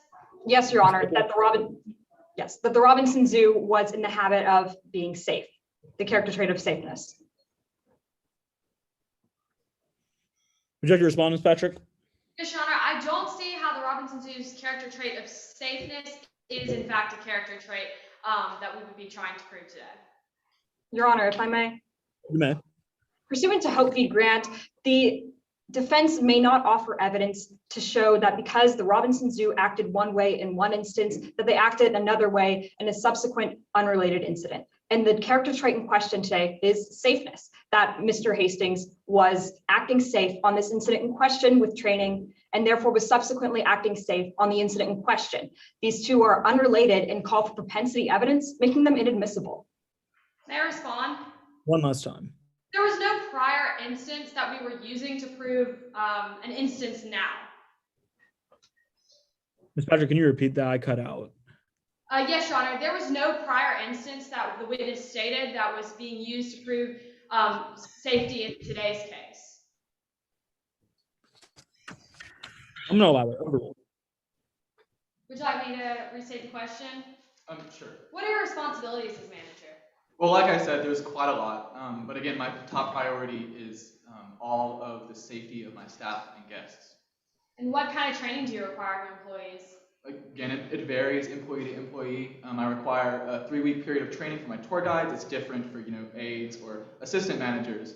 But again, I just want to make sure that my employees are as well trained as they can be. And how did you get involved in today's case? A terrible accident occurred at the Robinson Zoo. A guest who I now know to be Tommy Thompson fell into our baboon enclosure, which resulted in his death. Let's back up a little bit. What was the week leading up to the accident like? Honestly, it was quite busy. The Continental Zoo Association, which is over the Robinson Zoo, has sent in one of their inspectors to perform a periodic checkup just to ensure that everything was still running smoothly. Who conducted the inspection? The association sent Harper Reynolds to conduct the inspection. Did Harper Reynolds make any suggestions?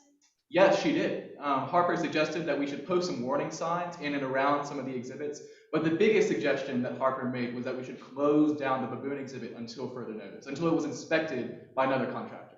Did you follow these suggestions? Of course, as a certified member of the Continental Zoo Association had given me a list of things to follow, and safety is my top priority.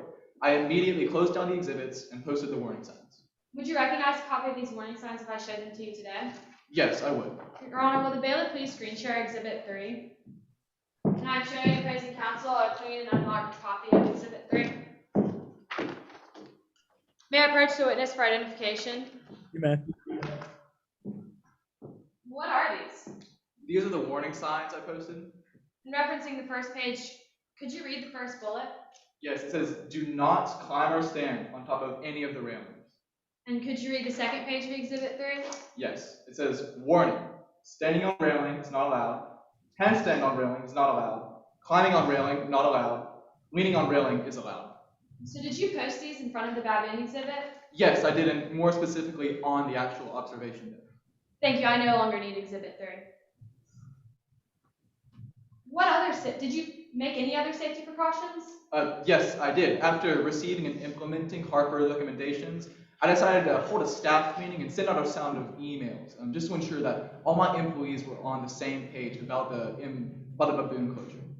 Did you hire anyone else to conduct a second inspection? I did. As per Harper Reynolds' instructions, I hired an additional contractor to inspect for potential repairs. And so we, the zoo, hired Bailey Westfall. And we've been using her for years. She's great. And she's also a certified member of the Continental Zoo Association. Did Bailey Westfall make any suggestions? Bailey actually inspected the exhibit and found nothing structurally wrong. She gave us the all clear to reopen. Objection, Your Honor, this is hearsay. Your response to hearsay, Ms. Patrick? Yes, Your Honor. What statement is opposing counsel objecting to? The all clear to reopen from Bailey Westfall.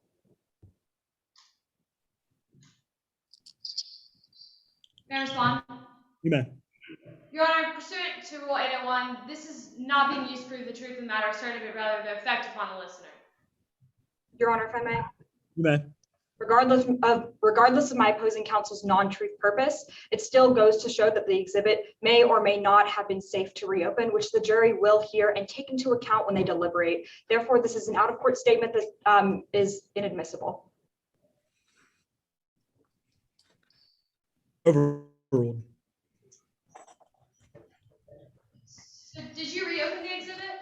Yes, I did, as per Bailey Westfall's instructions, but I decided to leave the warning signs in place just as an added safety precaution.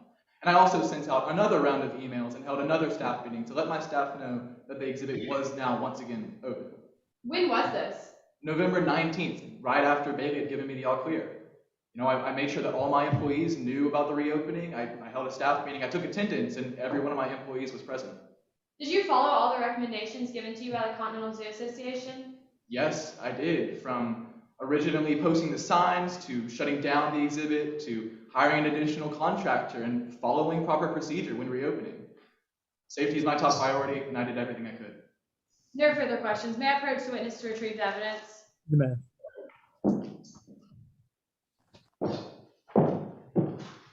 cross-examination? Yes, Your Honor.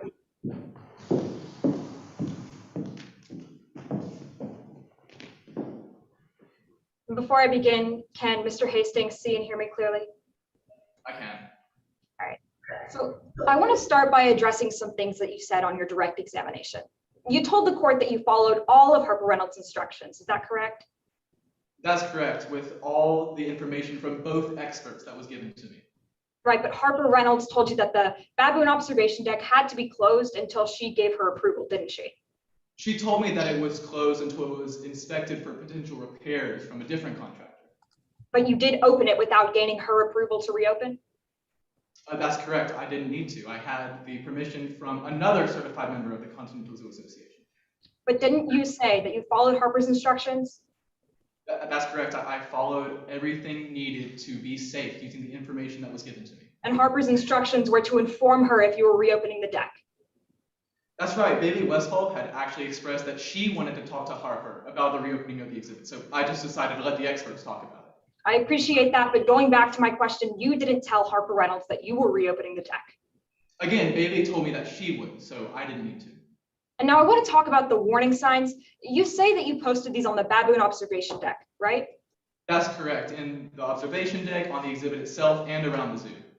But when Bailey Westfall came to inspect the zoo, she didn't see warning signs?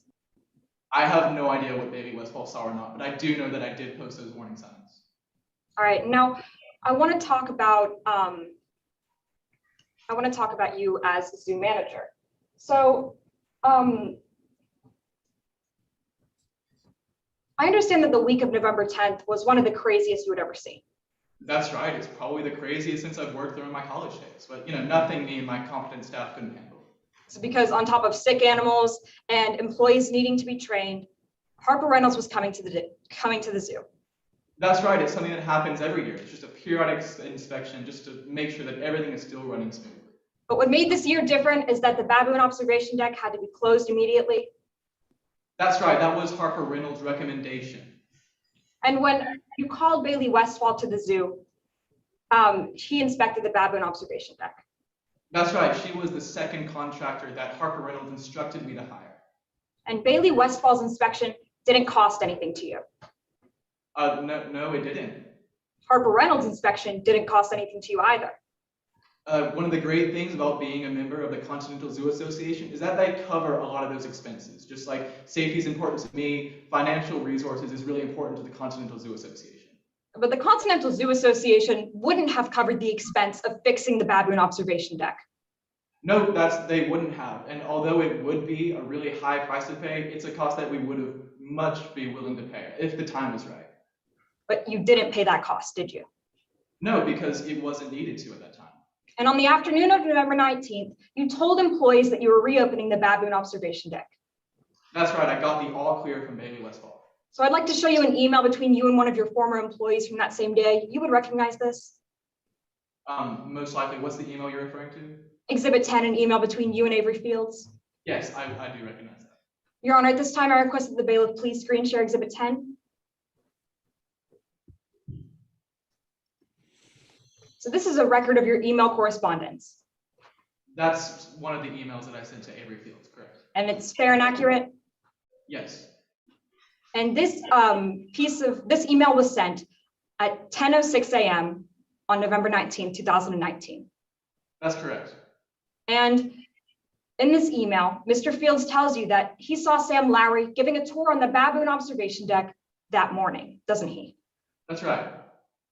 But didn't you just tell the court that you didn't reopen the deck until that afternoon? No, I reopened it on November 19th when Bailey Westfall contacted me that morning. Right, but you did tell the court just moments ago that you didn't tell employees that you were reopening the deck until the afternoon of November 19th. That's correct, in an employee meeting. And an employee of yours was giving a tour on the deck before it had been reopened. Sam Lowry is an assistant manager of mine, and because of that, he's privy to knowledge that I wouldn't release to the rest of my staff until that meeting. So since he's my assistant manager, I had that conversation with him, and that's why he was on the deck at that time. Right, but you never included this alleged conversation within your affidavit, did you? No, I did not. And now throughout your direct examination, you told the court that you regard safety as your top priority, didn't you? Absolutely it is. And the subject line of Avery Field's email is questions about safety. Yes, she was asking whether your observation deck is back open, and I answered that question at a staff meeting later that day. All right, but the final line of this email is I'm just trying to make sure the zoo is keeping everyone safe. Correct, and I am just trying to keep everyone safe, which is exactly why I let everyone know that the exhibit was back open at the employee meeting that afternoon. But you responded to Field's email 5 hours later by saying the last thing I need you to do is tell me how to do my job. Is that correct? Exactly. If there's anything that I know from my business administration degree, it's that I need to focus on my job, and I need to let my experts and my other employees do theirs. No further questions. Thank you, Ms. Claypool. Will there be a redirect? No, Your Honor. Seeing that there's no redirect, there will be no recross. Mr. Hastings, you're excused from the stand with the bench of the court for your testimony in today's proceedings.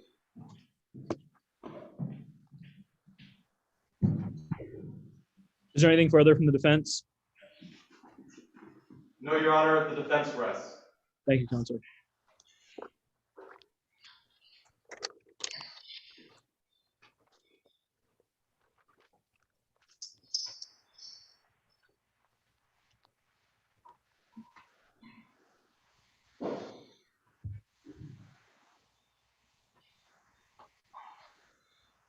And with that, let's move to closings. Plaintiff? Yes, Your Honor.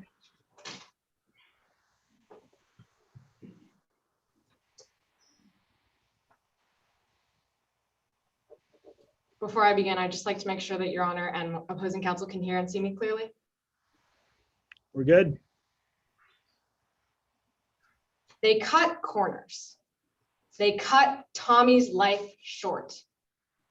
May it please the court. My name is Isabella Torres, and I, along with my co-counsel, shed light on the negligence of the Robinson Zoo that caused the death of an 18-year-old boy, Tommy Thompson. Now, as the plaintiff, we had a burden to prove by a preponderance of the evidence that the Robinson Zoo breached their duty of care, directly and proximately causing Tommy's death. A burden we have gladly accepted. Now, in order to determine whether the zoo breached its duty, the standard you must apply is one of ordinary care. This means that with every action taken by the Robinson Zoo, you must ask yourself, would a reasonable person behave this way? Now, the Robinson Zoo's pattern of cutting corners began to cut into Tommy Thompson's life the moment that they chose to ignore Harper Reynolds' report. Now, you've heard today as the defense tripped over its own lies, claiming that Harper never gave that report to Jordan and Bailey, and then hearing from Bailey himself that he received that report. But let's talk about what was in that report. Harper only had a few requirements. She asked that the Robinson Zoo place up warning signs all around. Now, the defense has claimed that these signs were in fact everywhere, but as you heard from Bailey Westfall, only 2 days before the incident at the Robinson Zoo, these signs were nowhere to be seen. In fact, the only time that these signs were seen was when Avery Fields watched a fellow employee be fired for asking Jordan to place them up. And on November 20th, Lee Stevens and Tommy Thompson never saw them either. Members of the jury, would a reasonable person fail to put up warning signs around a potentially dangerous exhibit? Harper's second request was that the Robinson Zoo close the baboon exhibit and only reopen it after it had been fixed by a licensed contractor. Now, Jordan chose to bring in Bailey Westfall, the builder of the deck, who of course claimed that her work was quality. Now, Jordan never reported back to Harper that he was reopening that exhibit. In fact, he never told his employees before he allowed his assistant manager to take tours onto that deck. And Bailey never fixed the exhibit. But Bailey did tell Jordan that he could reopen it. And that was all that Jordan needed to hear. Members of the jury, would a reasonable person allow a biased contractor to allow for the reopening of an unsafe exhibit? There is only one explanation for this disregard for safety. You heard Jordan admit that the same week that Harper came in for her inspection, a few of the animals had gotten sick. And paying to replace a fence was not something that he wanted to do. The defense's claim that safety was a top priority is nothing more than lip service. At the end of the day, the zoo placed a greater weight on the money that exhibit would make over the lives of its visitors. And on November 20th, Tommy Thompson paid the price for the zoo's conscious refusal to close that unsafe exhibit. Lee Stevens had the best vantage point on the deck of the baboon exhibit at the Robinson Zoo, and he watched as his best friend leaned his arms on the railing. And just as Harper feared, the fence collapsed. Where was Taylor Carpenter during this incident? In the bathroom. Where was Avery Fields? Getting photos.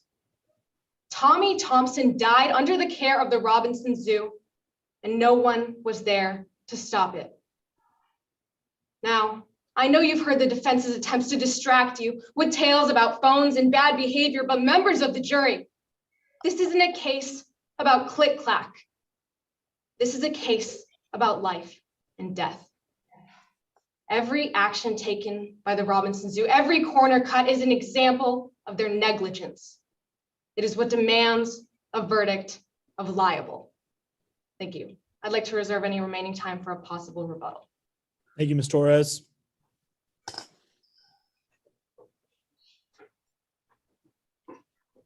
Defense, closing argument. Yes, Your Honor.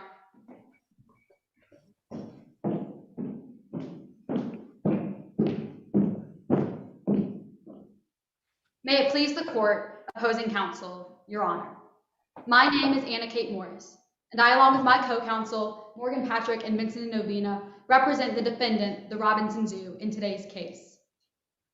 Don't ignore the signs. On November 20th, Tommy Thompson ignored the warning signs. That's why we're here today. Now, today is a civil proceeding, so the burden of proof lies with the plaintiff. They must prove, by a preponderance of the evidence, that a duty of care was breached by the Robinson Zoo, and that breach of duty was the direct cause of the fence's collapse and the proximate cause of Tommy Thompson's death. They have failed to do so. While we, the defense, have proven that there was, in fact, no breach of duty, we have also offered an affirmative defense of contributory negligence.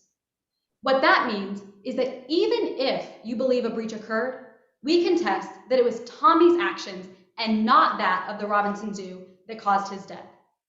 We have proven this by a preponderance of the evidence, or by a greater weight. And in order to do so, we called 3 witnesses. First, we called Taylor Carpenter, Tommy's biology teacher, who spoke about the fact that she tried her best to keep an eye on Tommy. But despite her best efforts, Tommy still managed to find time to act out. While she merely went to the bathroom for a few minutes, Tommy decided to film a click-clack on the baboon observation deck. Ignoring the warning sign right next to him, Tommy vaulted the railing, did a handstand on the observation deck, causing the beam to break and causing his own death. That was the corner that he cut. That was the page that he ripped in half. Next, we called Bailey Westfall, the person who built the fence, who was called in after 14 years with no issues because a contractor decided that one test and seeing their name on a report was enough to close the exhibit. They came in, did their own investigation, and reported to Jordan Hastings that the exhibit was fine and would be for a few more years. Lastly, you heard from Jordan Hastings himself, who is a manager of a zoo. He has 0 experience in construction and had to go off of what the experts told him. When Harper Reynolds told him to put up warning signs, close the exhibit, and call a licensed inspector, that is exactly what Hastings did. He put up the warning signs, he closed the exhibit, and he called Bailey Westfall, a licensed inspector. Now, after Bailey Westfall came, another licensed inspector, and told him that the exhibit was safe, Hastings did what any reasonable person would do, and he reopened the exhibit with warning signs still posted. Warning signs right next to Tommy Thompson on the observation deck when he threw caution to the wind and did a handstand anyway. The plaintiff also called 3 witnesses. They called Lee Stevens, Tommy's best friend, who testified today in court that the main part of the fence was still intact, enough for them to walk up and look over it. They also testified that Tommy didn't care how dangerous the stunt was as long as he got more followers.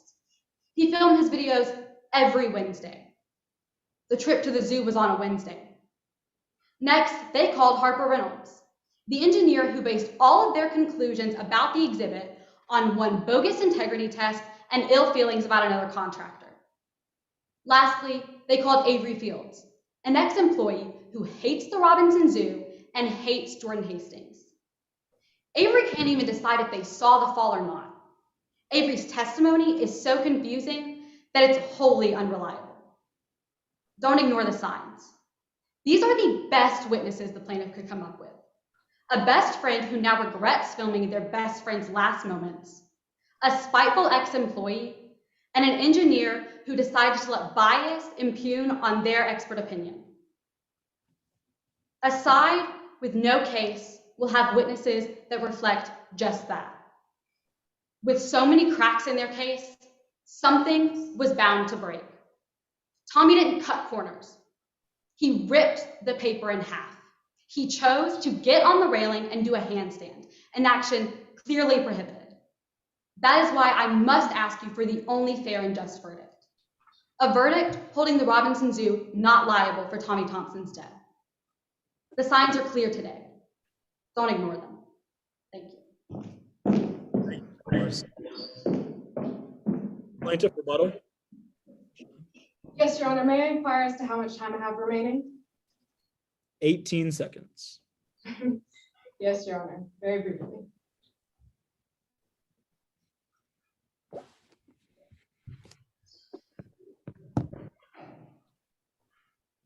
The defense came up here and asked you not to ignore the signs. But members of the jury, what I ask you is what signs? The Robinson Zoo failed to inform its visitors that the fence was unsafe.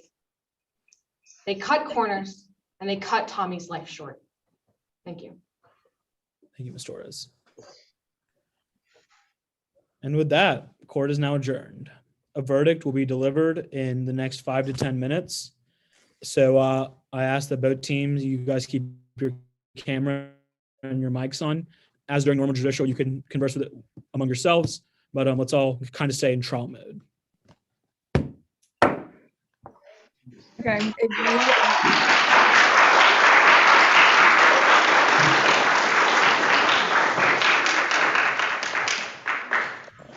If you are judging this round, please go ahead and fill out your score sheet as soon as possible. If you have trouble getting to your score sheet, shoot me an email right now.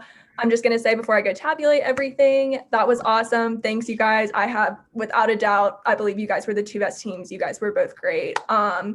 And I know from me and Pierce specifically, this has been a process since about last April, planning this. And so I know there were a lot of hoops that y'all had to jump through, and I know that it was very uncertain at times, but thank you for taking it and doing the best you could with it. I know that I look like a mess right now, so that kind of explains how the past couple weeks went. We really appreciate it. So we will be back in 5 to 10 minutes once we tabulate everything. Feel free to chat, like Samad said. You guys deserve to kick back and relax for a few minutes. And I was going to take this opportunity too. Normally I get to meet all y'all. Many of y'all I do know. If I don't know you, my name is Pierce Godwin. I'm one of the program directors for Alabama Youth in Government. I just want to say thank you to all of y'all who participated, the advisors who are in the room, the coaches who may be a part of the team, and just say thank you for, every ounce of emotional and mental capacity you put into this, and your patience, your determination, and your dedication to it. Y'all made it worthwhile to myself, Sam Adams, who's no longer with us, his replacement, Sean Carroll, who's now— Resigned. Don't be worried about Sam. Sam is Yeah, still. yeah. He got a new job. B, Bailey, Noah, and all the other volunteers. So y'all being in this position where you are today has been a reward to us for the work that we put in. And without y'all, we would have just been a bunch of weird people on a Zoom call for the last month. So thank you. It made all the blood, the sweat, and the tears worth it, which if you guys saw me as timekeeper earlier, you probably saw that I had a mini meltdown when I'm holding up the first time card today. So there've been a lot of tears, there've been a lot of stress, but that made absolutely everything so worth it. But we are going to go deliberate. If you were judging this round, video off, mute, fill out your score sheet now because I know that these people want to know who won. And we will be back to y'all shortly with the verdict. But no matter what it is, y'all should be so proud of yourselves. I know we're all really proud of all of you. Virtual handshake. Good to see you guys again. Good to see you guys. While they're deliberating, I just wanted to say thank you guys for an amazing trial. It's been a long ride as Chief Justice, a year and a half now. And it came to an end. And I mean, I don't think there were any better people for it to come to an end with. So thank you, Trey, Isabella, for your constant time and dedication to this. And thank you to both the teams for just y'all being here today since 7 a.m. And not just today, but the past 3 months for that matter. It shows your dedication to this program. And it just shows how much this program has really done for all of us. So I just want to say thank you for an amazing last trial. And it was amazing. It was the best trial I've ever seen. Not one of the, it was the best trial I've ever seen. I'm starting to feel it now. I'm hungry. Me too. I'm also hungry. I'll let y'all talk amongst yourselves. We'll be back shortly.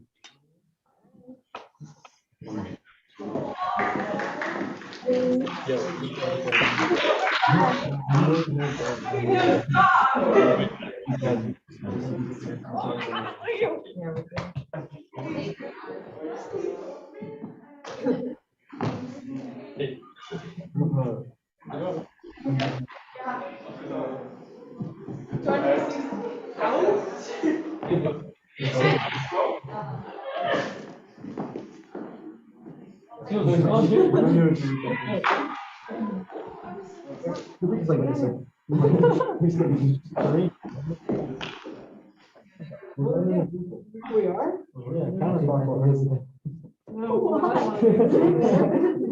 All right.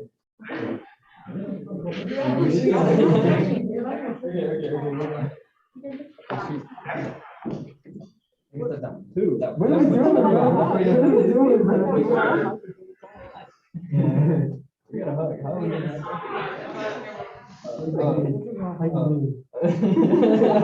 How you been? How you doing? All right. It just looks weird. We look like so bizarre huddling. How we thought it would. Yes. Yes. We're glad we were able to entertain. Did you enjoy the commentary? He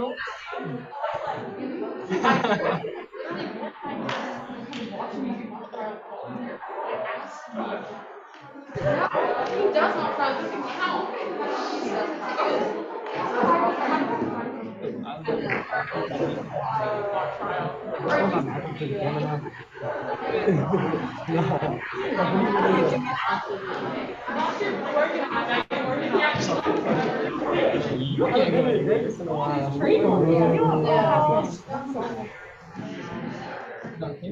You're putting too much faith in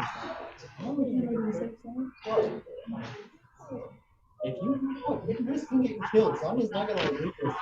To the husband's wife. How do you not know how to spell Sonya?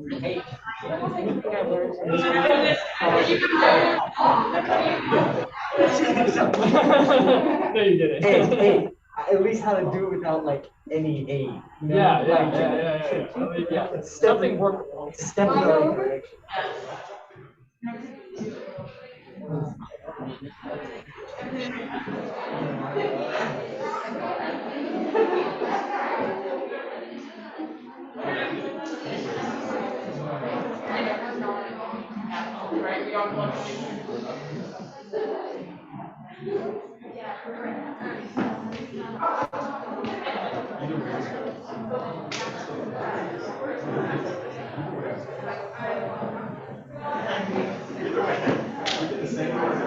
All right, teams.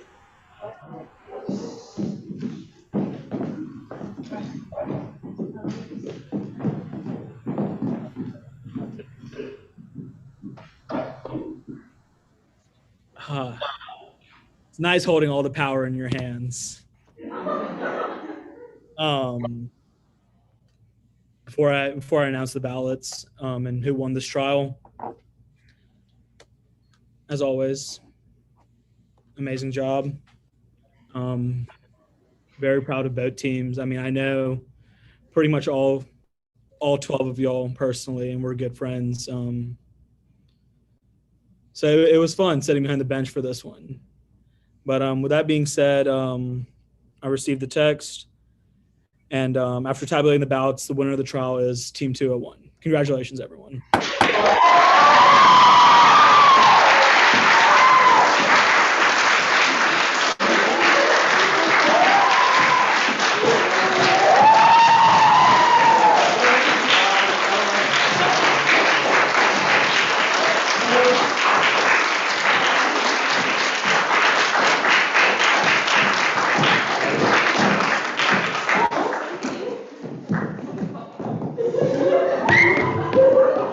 Great job to both teams. Like we said, y'all are welcome to stay around and chat for a few minutes if you would like.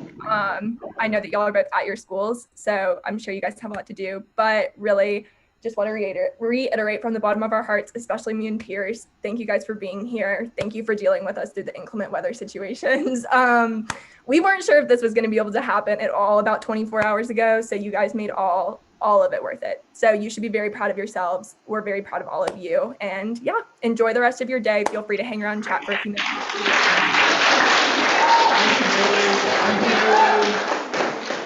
Good job, you guys. Good job.